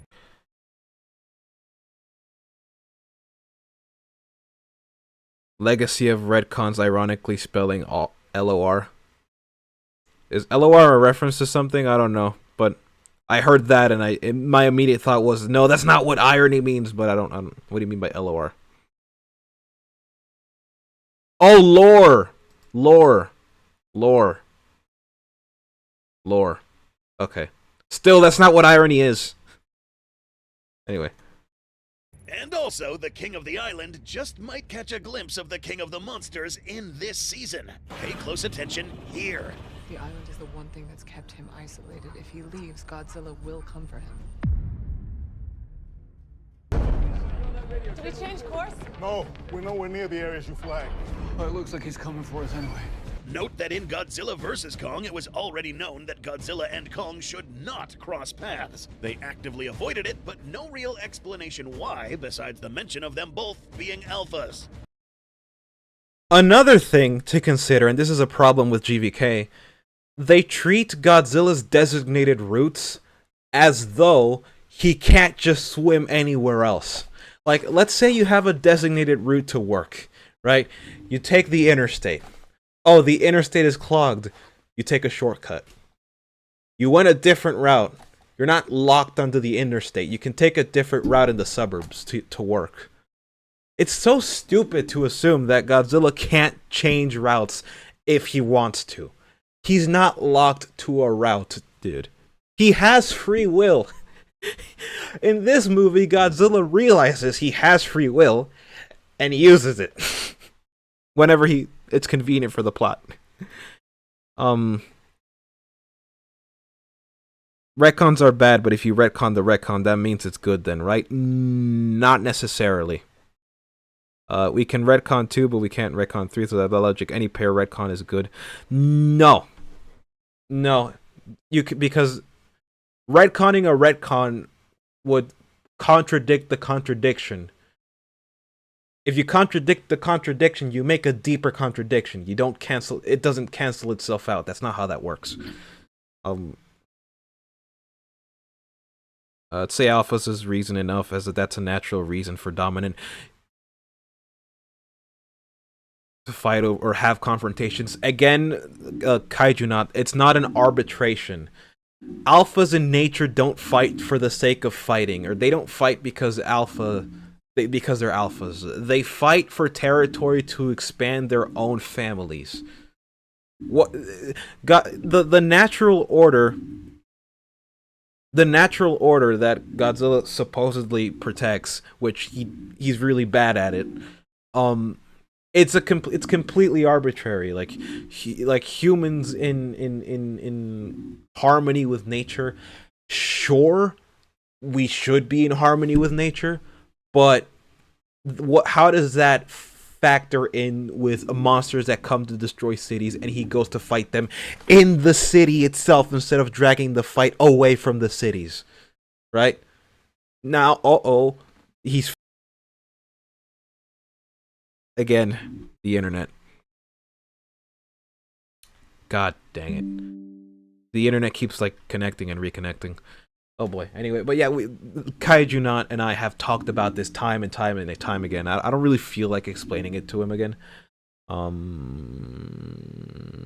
Into their pride. Not wanting to die is not an issue of pride. Like if Godzilla attacked me and I was Kong, I would want to fight back because his intent is submission or death. But like, does Kong interpret that as submission? Like, we don't know. For all he knows, Godzilla's trying to kill him. So, like, yeah, I feel like that's a normal thing to do to defend yourself. I don't think that's an issue of pride. Now, they do say Kong bows to no one, blah, blah, blah. They do say that. Fine. Like, how can Godzilla make Kong submit if Kong swims away? So you have a bit of a problem there. Alpha animals will defend their territory or pack from other potential alphas. Yes, so they can propagate and protect their progeny, and also resources, as NNN pointed out. Dude, you're lagging out. I know, it's the internet. It's been very strange today. NNN pointed out it's about controlling resources. Exactly. Right? What resource is Godzilla protecting by trying to fight Kong exactly? Rooney would rather lag ceaselessly than to become a clanker. That's how you know I'm a true human. No, it's not cutting out just for you, Kaiju Not. It's the internet. It's been lagging out for me. When the stream is over, there's a pretty good chance that it's not gonna lag, but it's literally just the internet. It's literally just the internet. There's nothing I can do about it.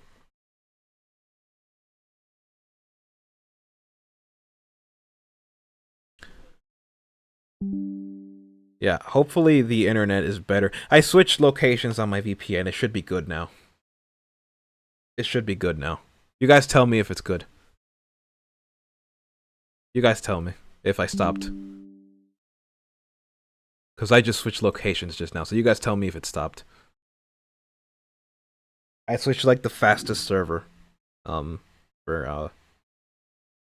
my VPN. You have to open the Uma Musume. You're talking to the wrong guy, dude.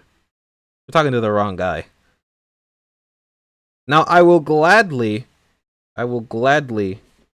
close the tab for magic, pictures of magic from Rivals. I will gladly do that, but no.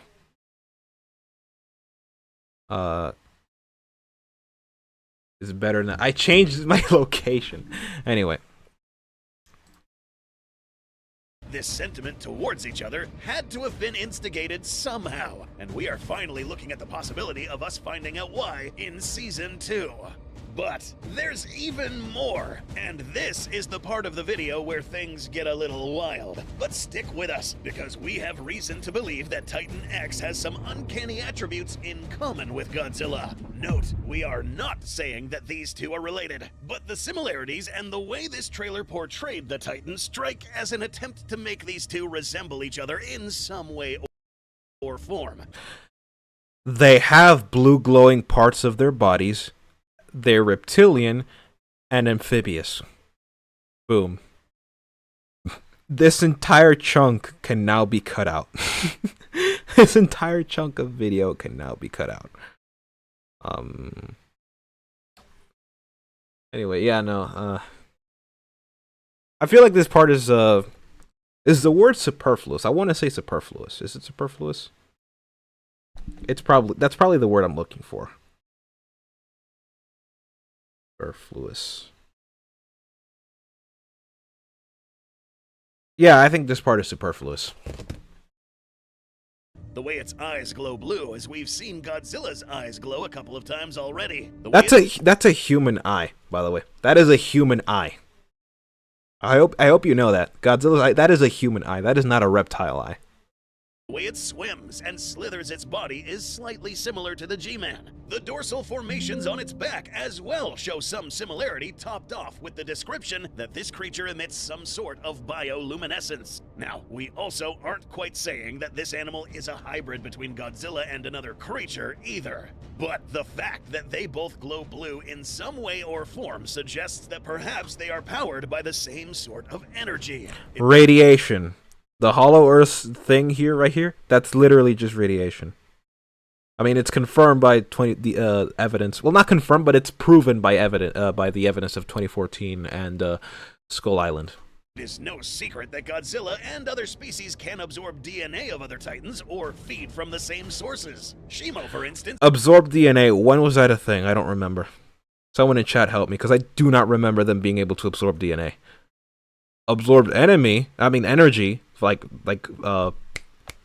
radiation, yes. DNA, no, I don't remember that. When the Apex Titan has come to challenge me for the nuclear resources. I have blue eyes, am I radioactive?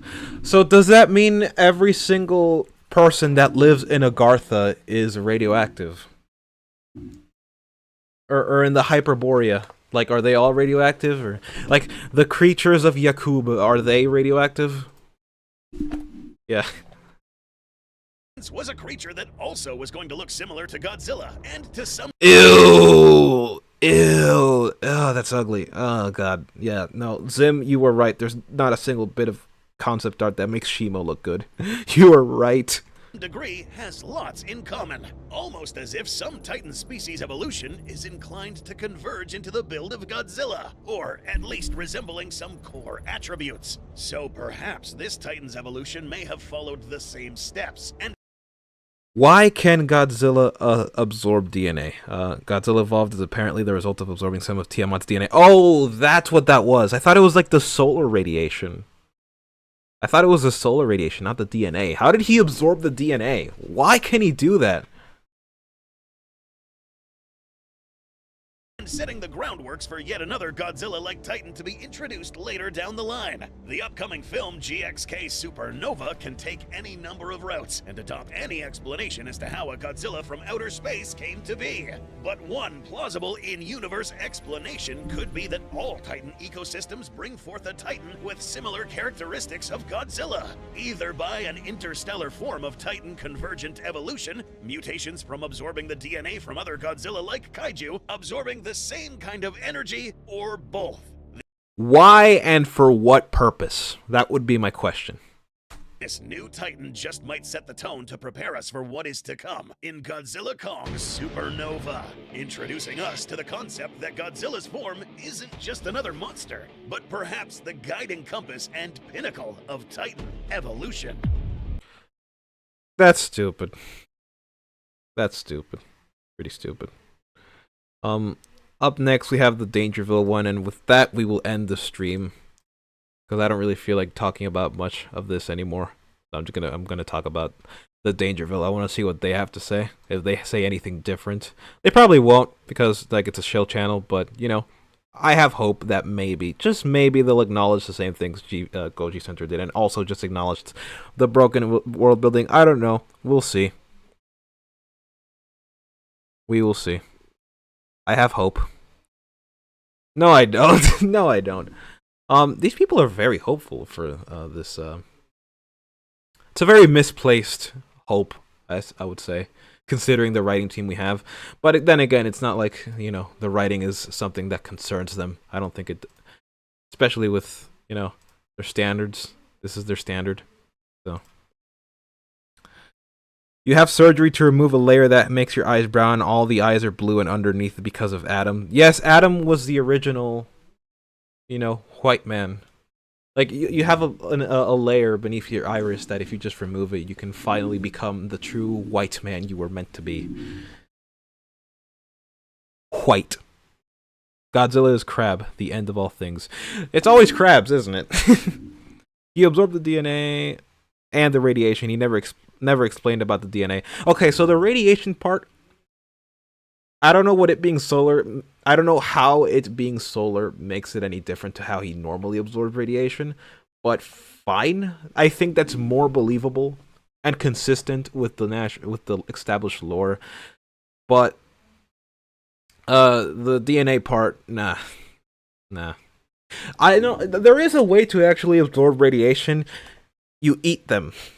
So if Godzilla absorbed radiation by eating Tiamat, then like, yeah, sure. But like, he didn't do that. So doesn't radiation alter your genetic code, or is that just 98? It does in almost every science fiction movie in which radiation is involved, to the point where something happens. Spider-Man is like the perfect example. Like, he's now superhuman. Anyway, Hope Punk. I've been playing a lot of Cyberpunk recently. I finally actually managed to get pay Victor back. I was like grinding specifically to pay him. So I'm still learning the controls, but yeah, like Vic, I wanted to pay Vic in the game because I just felt bad for, like, because he's my Ripper Doc. You know what I mean? I'm not gonna leave my Ripper Doc hanging. So I coughed up all the eddies, paid him. I love Vic in the game. He's a good guy. This will have no ties to Supernova. They said the same thing about Season 1 in GXK. Because I'm can't wait for a giant Moby Dick kaiju to eat Tentacle Guy because he thinks it's like a squid. Not you, Vic, the other Vic. The Ripper Doc. Are you a Ripper Doc? I don't think so. The solar radiation in the area was the highest levels.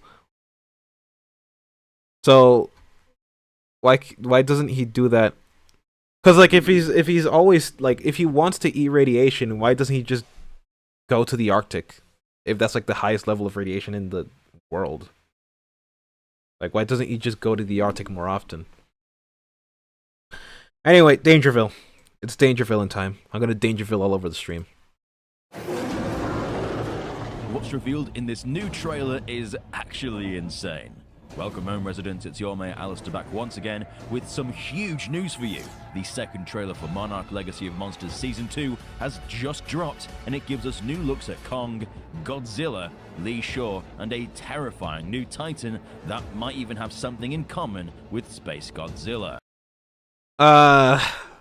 We might have something in common with Space Godzilla. Great. Awesome.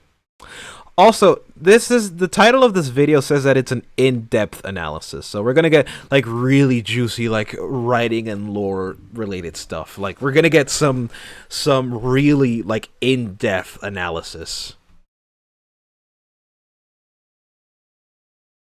Who's been rumored to be coming back for Godzilla x Kong Supernova. We already did our reaction, so if you want to check that out, then the video's on the channel. Go watch it after you finish this breakdown. I might. So let's not waste any more time. Let's break down that trailer. But as always, subscribe and stomp the notification button. I don't know why 68% of you haven't. There's tons of Godzilla stuff coming, so do it, or else you'll miss out. The trailer starts out with Lee Shaw, played by the legendary Kurt Russell, waking up in the forest of the Axis Mundi. If you don't remember what this place is, it's the realm between worlds, essentially like a pit stop between the surface and the hollow earth, where time is warped and more time you spend within is significantly longer on the surface world. So time is of the essence. I completely forgot how big the Ion Dragon actually was. That's insane. He's actually much bigger than I remember. Way bigger than I remember. The rest of the leads traveled back to the surface through the portal, unfortunately leaving Kerr behind. So this is likely him waking up following the events of Season 1. We can also see more of the Axis Mundi and just how many portals there actually are, though they can only be activated with a monster's presence. Are they portals? Do we know that for sure? I mean, they might be, but I can't say for certain. I don't know. It's weird. Anyway. which will become relevant later. We can also see many of these little bug-like creatures that don't appear to be any threat to Lee. Perhaps they'll help guide him to a Hollow Earth portal. No, stop it. Next up, we get a gorgeous shot of Skull Island, a site we haven't seen for way too many years. And in the background, we see that iconic mountain that we saw in the 2017 film, which, fun fact, is a reference to Zelda's Dueling Peaks, so it's cool to see them back. Then we see the big hairy guy, Kong, waking up from a little nap in the jungle, clearly disturbed by a shockwave from the Hollow Earth portal being activated. And we know what he's like when nature is disturbed on his island, so hopefully he doesn't go ape. Wait. If there's a Hollow Earth portal in the Skull Island, then why didn't they take him down there, through there? Why didn't he... you kind of make a... You can't just speculate things that break the world, man. We next see the return of Anders home as Bill Randa, which I'm happy to see. After Season 1, I was honestly stumped on how they could even do more with the character, so it's nice to see he's still relevant, because he was one of my favorites. Oh, you should probably question that further, I think. And he's walking through a cavern, and has discovered something that's become a bit of a MonsterVerse tradition, a cave painting, depicting a giant squid monster tormenting an indigenous tribe. This is likely the villain of Season 2. What is up with Titans and indigenous tribes anyway? They might be racist, I don't know. They might be racist. But they're always going after indigenous tribes, I wonder why. I wonder why it's always the indigenous tribes and not the non-indigenous ones. Oh well.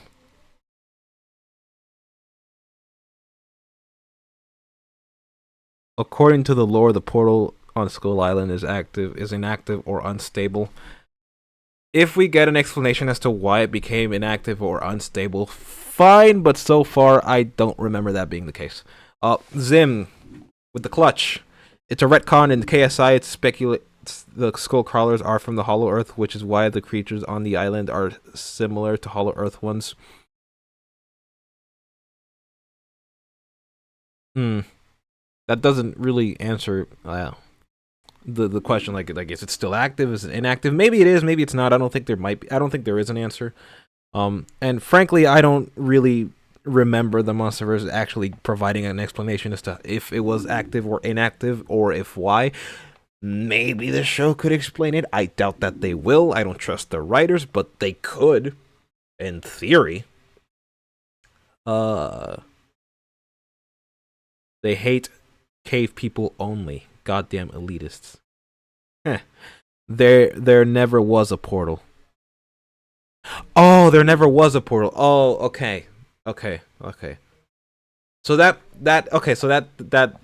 undoes the damage of GVK then. To GVK. Okay, never mind. Okay. Kind of like how the Iron Dragon was in Season 1. And we'll be seeing more of this later in the trailer. And here is Anna Sawai returning as Kate Randa, and not sure where she is, but it looks super futuristic. That did not cross my mind. I can't believe I overlooked this. But before we get to that part, I forgot to mention this in the actual my analysis anyway. So at the end of the show, we get to see that advanced cybernetics. What was it? It was advanced something cybernetics. I forgot the name of the actual company. It turns into Apex. She might be in Apex. Probably. Why would she be in Apex? If she is in Apex, she's actually siding with May, which makes her even more of a douchebag. Oh man. She might be. We don't actually know. We don't actually know though, but if she sides with May over screwing over Kentaro, and that is the reason why she is here, that makes her more of a douchebag. However, like again, we don't actually know. We'll see. We will see. Maybe it's actually better than what I'm saying. Maybe it's worse. We don't know. We'll see. Which makes me think it's probably connected to Apex somehow. And next up we have an amazing shot because we see Godzilla roaring as he invades a city, with the shot being from the perspective of a terrified civilian, helplessly watching the Titan demolish their home. This genuinely might be one of my favorite shots in the Monsterverse. This is how you shoot Godzilla. This is your favorite? I mean, hey, to each their own, I guess. But it's not a bad shot. It's just like it's okay. It's just from an oppressive, terrifying perspective that makes him feel big, mean, and intimidating. The CGI is also just amazing, a huge step up from Season 1, which already had great visual effects rating. Okay. Alright, amazing. TV show. I do have a feeling that this is a nightmare sequence though, because Godzilla never invaded Japan. That is something I haven't considered, but I don't trust the writers to be consistent, but hopefully he's right about this. At least in the current lore. So it's either a nightmare or a massive retcon. Kate still struggles with PTSD, so this is likely just a visualization of that trauma. Next up we see Keiko, played by Mari Yamamoto, who was one of the core emotional arcs of Season 1, so I'm excited to see her return, and hopefully reunite with Lee Shaw. She seems to be on a boat sailing through a storm, so she may be leaving or entering Skull Island, which of course is surrounded by a massive perpetual storm. Now next up we have something big. Literally, a Titan. Now this is super interesting, because it has split pupils. Now, as an ocean-based monster, these split pupils may serve a few purposes. In some fish, split pupils help them see in the air and water simultaneously. Goji Center never said that. That's interesting. Okay. Alright, that's pretty interesting. Which can help in defense, or they can help with seeing different spectrums of light, which may help with a Hollow-Earth adapted creature. He didn't say that either. Okay, interesting. To see portal access points. But continuing this clip, doesn't this look a lot like Godzilla? Like, no. I don't really see the resemblance. That's 90% a Godzilla head, with No. some extra mutations in there. Nah, sorry, no. Jacob and I first thought, Space Godzilla? Not that we thought it was Space Godzilla, but it just looked weirdly close. But when you see the full body, it's something very different. We'll return to this later in the breakdown. But next we see what looks to be Kate Randa approaching a Japanese temple of some kind. Perhaps this is where she's given the vision of Godzilla destroying a Japanese city? Hard to say right now because the shot gives us literally nothing. Maybe it's connected to Mothra, who knows? I swear to God, if they bring back Mothra in this show, I'm dropping it. I'm not gonna finish the show as Mothra is involved. Mothra is just, I hate Mothra in the Monsterverse. She just does nothing. She dies to power up Godzilla in King of the Monsters. She webs a few iwi, fixes up a wall, and transports Gia to the plot dimension, and the surface world. And that's it. She does nothing. I hate her. She's so useless. Next up, we see that shockwave from Apex trying to activate the Hollow-Earth portal, potentially as a way to try and escape Skull Island by exiting at another part of the planet's surface, because clearly they're left stranded after the big guy rampaged through their HQ. Next, we see Keiko, Tim, Hiroshi, and who I think is Mei, reacting to some disturbance. No, yeah, that is Mei.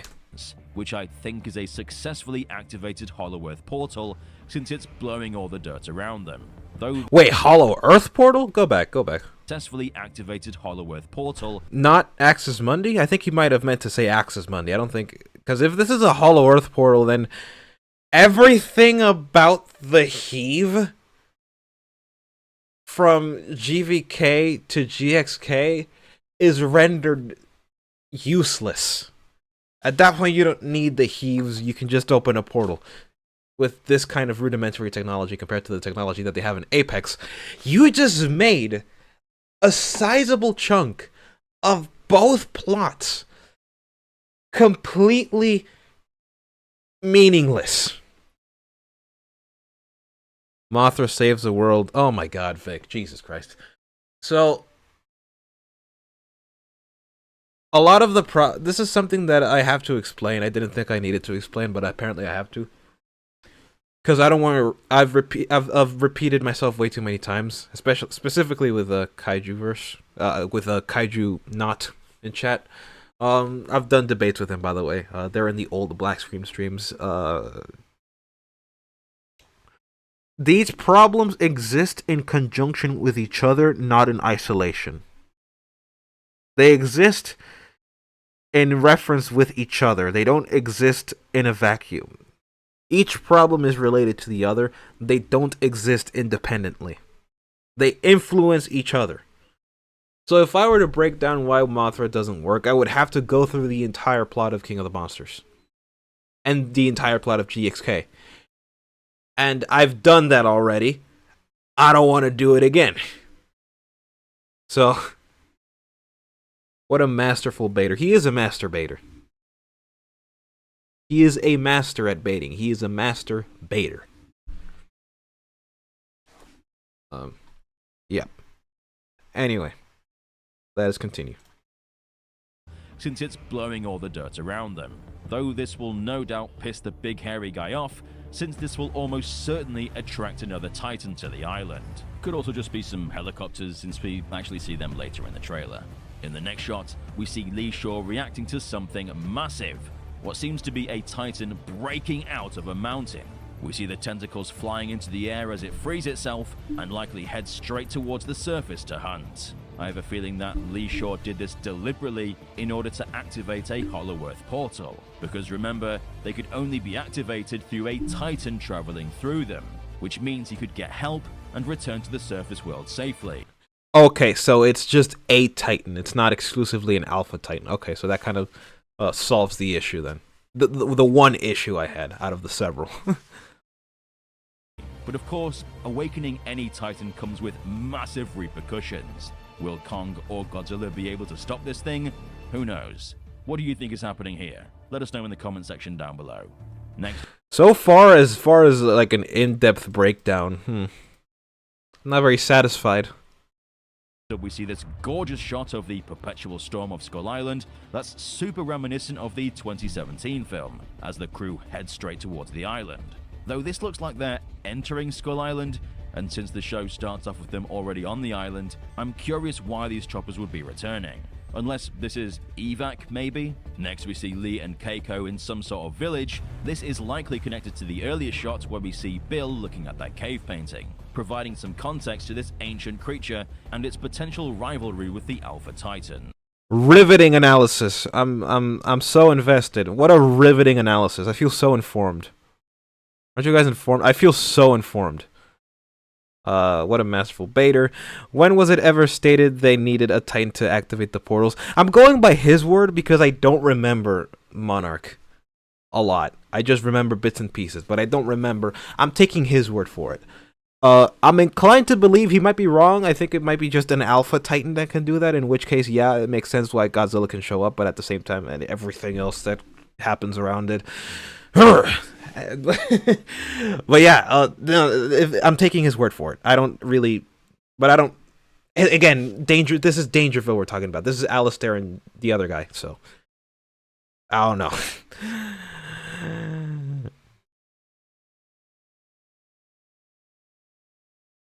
Axis Mundi is a different place from Hollow Earth, and Axis Mundi is in Hollow Earth. Axis Mundi. If you watch episode 10, Keiko explains Axis Mundi. She didn't even know about Hollow Earth. No, what I was saying was in response to what Alistair was saying. I wasn't saying, I was making a declarative statement that it was indeed, they made a portal to Hollow Earth. I'm saying that if what he says is true, it has tremendous implications and it makes the plot of GVK and GXA meaningless, is what I'm saying. I'm not saying that that is the case. I'm saying that if he is right about that, then that is what happens. I don't think a Titan is needed every time, only if there is no way to physically go into the portal. The heaves also allow that, whereas the pod shot doesn't. In Monarch, the method they used to go into the Hollow Earth was to attract the Titan to stabilize the portal, since they had no vehicle to physically... No, they didn't. I don't think they ever went into the Hollow Earth. They just went into the Axis Mundi, specifically. I think the Hollow Earth is mentioned probably, but I don't remember them ever going directly into the Hollow Earth. Zim says the portals are always active. It's not like in Pacific Rim where you need a kaiju DNA to pass through it. Right, but this is Axis Mundi specifically, so I would grant the show the benefit of the doubt and say that because it's a different realm, it has different entry points that function different from the Hollow Earth portals. But the question I would posit to myself is, okay, why? I can't really answer that question. I know, but they intended to go into the Hollow Earth, but ended up in Axis Mundi. Oh, so they can't. Oh, so that's what you were saying. Again, that was a comment on if that is true, not whether it was true. But we also get another look at those small crustacean mutos that we got a little glimpse of in that first trailer. And they look to swarm the city, and if my theories are correct, they are the babies of this monster, and here we're actually witnessing Mummy waking up. Next we see this horrifying shot because we see this huge underwater titan. He's gonna say -1. Watch him mention -1. He's gonna mention -1. Watch him say it. Getting chased by a creature in a boat. He's gonna say it's related to -1. How much do you guys want to bet? How much do you guys want to bet? You guys want to do bets? You guys want to do bets? How about that? How much you want to bet? He's gonna mention -1. Then how would you know if it's a portal or it's a Hollow Earth portal or a Mundi portal? I don't think you can, and that alone would be a problem. Yeah, I think that would be a problem. But yeah, how much you guys want to bet that he's gonna mention -1? Place your bets here in the chat, folks. He's gonna mention -1. They're gonna say, "Oh, it's gonna harken back to -1. It's gonna be good because it references -1, guys." Place your bets. Place your bets. Approaching this little speck in the distance, which is actually an entire boat, piloted by none other than Lee Shaw. Because if you remember from that first trailer, we see him on a boat reacting in terror before the ship is crushed and submerged by the tentacle monster. So this may be connected to that scene. And the monster action doesn't end there, because next up we see absolute chaos. Oh, he doesn't mention -1. Okay, that's a refreshing. Whew, okay. Lao, you get your chewed bubblegum, and NNA, you get an ear. Alright. As Kong's foot comes down and people sprint in all directions. The leads look up to see Kong roar as lightning flashes behind him, and he throws a car-sized hunk of concrete which crashes down and blows up. This is an in-depth analysis. This was an in-depth breakdown of a trailer. I feel like I could just watch the trailer, but what a profound analysis. I feel so informed, you know? I feel very informed. Shot looks awesome and seems to be how the series will start up, following through with the ending of Season 1, where an annoyed Kong approaches the Apex base after they activated a Hollow Earth portal. Once again, the VFX looks like a step up from Season 1. Kong just looks great here.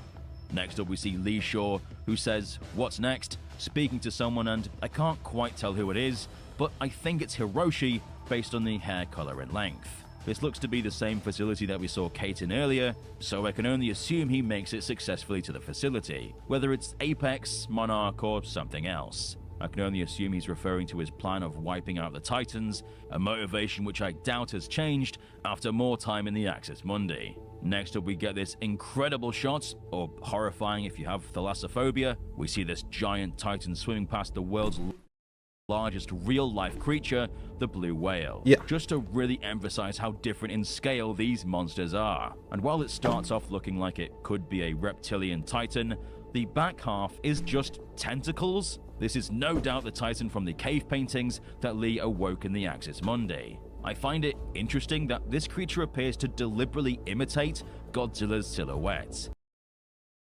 He imitates Godzilla's silhouette. This is the Shadow the Hedgehog issue all over again. That is not Godzilla, dude. They do not resemble each other at all. I don't know why you would think that. I don't know what... This is like the second person. I bet D-Man's probably going to say the same thing, but I'm not going to watch that video. For this stream anyway. I'm probably going to watch it in my own time, and I'll let you guys know in the next stream.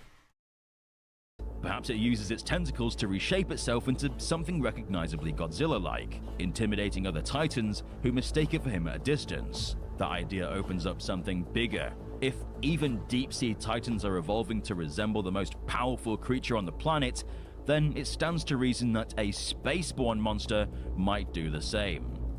Why? What do you mean? What do you mean? Why? That's a complete non sequitur. That is a complete non sequitur. What do you mean?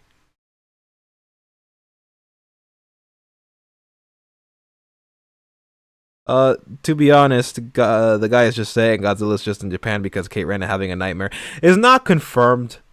Is not confirmed. That is something that I haven't thought about. That I completely forgot about her PTSD. But again, I wouldn't put it past them because, again, they've already contradicted so much of their own world in the past that I could definitely see them doing it again in the future. As well as because if you were here for the stuff we talked about earlier, you would see everything else that I mentioned. Which the stream is still going to be up, by the way. Once it's over, it's still going to be up. It's going to be in the channel, so if you want to like check it out. But yeah, no, we do talk about a lot of things, which isn't even like the tip of the iceberg. There's still so much that I haven't mentioned, and that's mainly because I'm operating off of memory. They need to mention Space Godzilla somewhere. Probably. I think that's really it. They have to mention Space Godzilla somewhere, but yeah, no, there's absolutely no reason to mention him. Like, what do you mean? What do you mean it's related to Space Godzilla? What does the cosmological ecosystem have to do with the Earth ecosystem? They're different. They would have no reference for each other. This could subtly be planting the idea of Space Godzilla as a shapeshifter, a being that adopts Godzilla's form because it represents the ultimate threat. In that sense, the series might be seeding a broader concept, monsters adapting by literally becoming Godzilla, which we might end up seeing come full circle in Godzilla x Kong Supernova. I've actually just been informed that the name of this, at least right now, is Titan X. Now, I don't know about you, but it feels like they're keeping its name a mystery because it'll come with some big reveal. No, it won't. No, it won't. No, it won't. Usually reserve this naming convention for things of extraterrestrial origin, like Monster X or, say, Monster Zero. So could this be an ancient bioweapon created by aliens to try and mutate into Godzilla? The double pupils do emphasize a kind of failed mutation, and the blue is typically reserved for Godzilla. They're gonna say Orga. There are people. I can see fans saying Orga. I don't believe they're doing Orga, but I can see them theorize that it might be Orga. I can see people theorizing that it is Orga. I don't think it is Orga. So, but yeah, no. This is probably like the most substance thing. What is this? We're like 10 minutes in the 12-minute video, and this is like probably the most substantive thing he said. Could it hint at a certain future monster that ends up successfully replicating into Godzilla? We'll have to wait and see, won't we? Either way, I was just happy this isn't some generic squid and offers something visually unique. Cut to title card. Monarch Legacy of Monsters, coming February 27th. About a month and a half away, so not long to wait. The trailer was awesome and looks to be a step up from Season 1 in many ways. The CGI looks lifelike, the new monsters look incredible. You say that about everything. And will likely be a threat to both Godzilla and Kong. My biggest worry going into Season 2 was we wouldn't get to see much Kurt or Wyatt Russell as Lee Shaw, since his younger arc seemed pretty much closed off and older Lee was trapped in the Axis Mundi. But I'm glad to see we'll be getting much more of him, as well as the rest of the roster that were easily the highlight of the human cast for Legacy of Monsters. There is a chance that these trailers are carefully avoiding showing the actual drama of the show, which might annoy some people when it inevitably shows up in the episodes, but overall this looks to grow the franchise in cool new ways, potentially setting up the future of the film series. And I love to see the return of the cave paintings, which are a classic MonsterVerse trope at this point. More like a plot device. Whatever. February 27th can't come soon enough, and you know we'll be here to report on it all. So if you want a whole video speculating on this new Titan, let us know in the comment section down below. Be sure to subscribe and stomp the notification button to become a resident of Dangerville today. No, no thanks. I mean, I technically already am, but I don't know why I am, to be honest. I guess it's just for the news, I guess. Whatever. So yeah, aren't you guys informed? I feel informed already. I feel so informed, you guys. I've never been more informed before. This was such an informational video. I feel so informed. That was something. In 12 minutes, he only said something substantive in like the last few.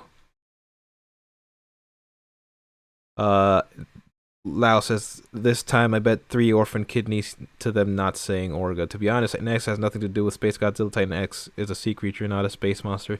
No, they could see... No, see, what I think Dangerville is doing is that he's trying to justify it by saying, oh, it's an alien that adapted to be a sea creature. I think that's what he's trying to do. But yeah. Sea Monster says, this sounds like an ad for season 2. Probably. I mean, they're shills, so yeah, probably. They'll support anything. They will say, anytime a new thing comes out, anytime a new Godzilla thing comes out, they will say, X look.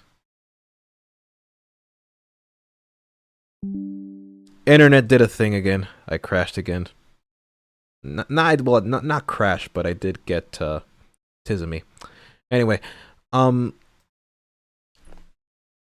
they say that about everything. They get that little nice rub to the scalp, to the brain.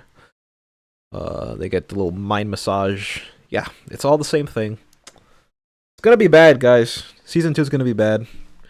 I mean, there's probably gonna be stuff in it that is worth watching for, like the performances, the soundtrack. Doubt the action's gonna look any good. I mean, the show looks... I don't know why this says it looks amazing, but then again, they say GXK looks amazing, so... tells you where their standards are. Nothing about that was informative. No, what are you talking about? What are you talking about? That was informative. I was informed that he might be related to Space Godzilla. I was informed. Yeah, great, thanks. Love it. This seems like the monsterverse equivalent of those slop channels that try to hype every DCU or MCU film coming up, or Star Wars. Don't forget about Star Wars. Godzilla vs. Ion Dragon, I may still say, is the best looking fight. You think GXK looks good, dude? No offense, but you think GXK looks good. I don't trust you. I don't trust when you say that looks good. I'm sorry. No offense. Love you, buddy, but no. Sorry. The trailer for season 2 showed a shot of Godzilla in the city, despite how King of the Monsters established that Godzilla hasn't been. Again, dream sequence, that is a possibility. I am willing to grant it because there is precedent for it. I wouldn't put it past them to not take advantage of that, though. I wouldn't put it past them. We'll see. We'll see. There's a lot of potential problems and there's a lot of actual problems. We'll see. I think the biggest problem is Axis Mundi still. I think that's gonna be like the big problem. Everything else, they're potential problems, but this is like the actual central problem. Also, Lee Shaw. It's both a mix of actual and potential. It's a hybrid of both. But Axis Mundi is the main problem to address. So, this was my analysis, while I was also overlooking the analysis of other analyses, quote unquote. Why didn't I do D-Man's? Again, too long. And also, I don't like how he edits. But, yeah. I might watch it. Tell you guys what I think about it. But overall, yeah, no, this is... You're getting nothing, but by the way. You're getting, like, not much. I mean, it's a trailer, sure, but, like, with these analysis, you're not really getting much. You're either getting a trailer description or quote-unquote theories that break the world. Like, because, like, for a theory to be a good theory, you have to see what the consequences are going to be, while also taking into consideration the talent involved in the actual writing. If this is the same team behind season 1, we're screwed. Zim says, I wonder how many views I could have gotten if I tried to claim this thing is connected to Space Godzilla. A lot of views. Clickbait. It is clickbait. It is bait. We didn't get that until the very end, so you were just waiting for that Space Godzilla connection, and all we get is, oh, Space Godzilla's an alien, so Monster X could be an alien. I'm so thankful I'm not that view poisoned yet. Space Godzilla didn't even cross my mind when this show came out. I mean, the season came out. The trailer for the season came out. Space Godzilla was the last thing on my mind because this is a prequel show. This is a spin-off. Why the hell would Space Godzilla ever be involved? And then it says more like Noah's Monarch, and the way they keep adding all these new animals. Noah's Monarch. Ba-dum-ts. We don't get the views that Dangerville or D-Man get because we have integrity. I like to think I do. That's not for me to decide, that's for you to decide. But I like to believe that I do. I'm gonna take a massive dump on the Monsterverse either way. There's nothing about it that's like worth looking forward to. I know some people are. I know some people in our circles are. But wishful thinking, I'm sorry. It's gonna be bad. Like you really have to you have to know who you're working with here. Like my short that has 6.9 views, nice. I have a troubling suspicion it could have doubled had I mentioned him, which is disheartening. Yeah, I feel the same way about my Fantastic Four video. I feel like if I praised it, I would have gotten more views. But also just if I had released it earlier, then I probably would have gotten more views. But at the same time, what a bizarre question. Ah, God, the internet.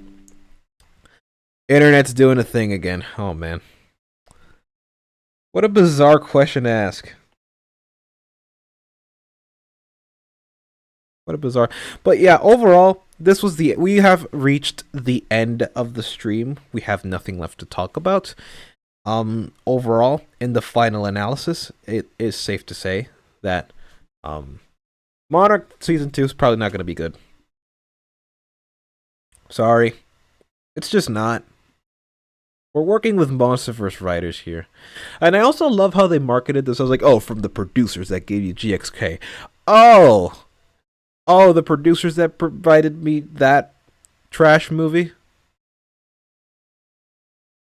You sound like the Jewish Jew I've ever heard. Is that a personal attack or something? What do you mean by that? What do you mean Jew? Is it because they sound like I have a stuffy nose? What kind of comment is that? Why would you say that? That's such a bizarre thing to say. Am I Jewish? Oy vey. That's not very kosher of you, dude. Oy vey. Anyway, yeah, this is the end of the stream. I'm done talking about this for now, so hey, you know what? Next stream, hopefully we actually cover the Max Allo, because I intend to cover his very first video on his new channel. Not his new channel, his second channel. That's what I meant to say. The Godzilla, a deconstruction of Godzilla. I have many things to say about Max Allo's video, but yeah, I'm just gonna wait for my co-hosts for next week because I want to cover it with them. I feel like they can bring new stuff to the table. But overall, yeah, that was overall my analysis of Monarch Season 2. And yeah, overall, what am I doing though? Like, before I leave, what am I doing? I'm working on 3 videos. 1, Zack Snyder. 2, Dune. And my upcoming project will be related to Moon Knight. So that's going to be fun. Those first 3 are going to be completely unscripted, so check those out. I'm going to make them very memey for you guys so that it blows up, because the algorithm apparently really likes my meme videos, so I'm going to, try to be funnier with that. It's a little disheartening that my Schizo Post video got 12k views, but my analysis breakdown of Fantastic Four, it bombed. So, really grinds my gears. But hey, Blackscreen is back. Indeed. So, yeah, Blackscreen is indeed back, ladies and gentlemen. And we will be hosting, we can host debates, and we will host debates, and I will dedicate certain days to open forums. So, if you want to come debate on anything you want, I'll be more than happy to. But until then, we'll be mostly doing topical streams. Some of them solo, some of them with more people. Hopefully. So, this was another solo stream. I was not intending it to be a solo stream, but it is what it is, I suppose. But hey, thank you all for being here, those that were here. You guys were awesome. Chat was very lively. We got new people as well, so that's always fun. Love it. Love to see it. You love to see it. And subscribe. I have new music that was uploaded to Rumble recently. Check that out. I will be posting more. I'm working on some more music as well. I'm editing videos for Zim, so check that out as well. I am his editor. Yes, you heard it here. Right, you heard it right here, folks. I am his editor and his musician. So follow me for all of that juicy, delicious content. I will be posting the rest of the stuff that I have made on Rumble. Follow me there. Give me tips if you want. Follow me on Patreon if you would like. Support me on Buy Me a Coffee, and if you want, you can join my Discord. It's free. Yeah, you can join my Discord, talk to me, don't ping me. Of course, the rules are simple, just 18 years or older. That's basically the basic rule. Anything below that, gone. But yeah, anyways, I should probably come up with an outro. I should probably come up with a new outro for the stream, because just saying cut to black is very abrupt. I don't like ending things abruptly, especially now that the internet has been so messed up. But hey, it is what it is. I don't have anything for you guys today. So yeah, thank you guys for watching. Hopefully my host will come back in the next stream, because I don't actually have a backup solo stream for that one. Well, actually, no, I do have a secondary backup stream. But yeah, you can drink water, as C Monster says, drink water. Hug your parents, and always trash on the monster. I'm just kidding. I'm just kidding. I will be back in around 6 or 7 days. All right, I'll leave for now. Cut to black.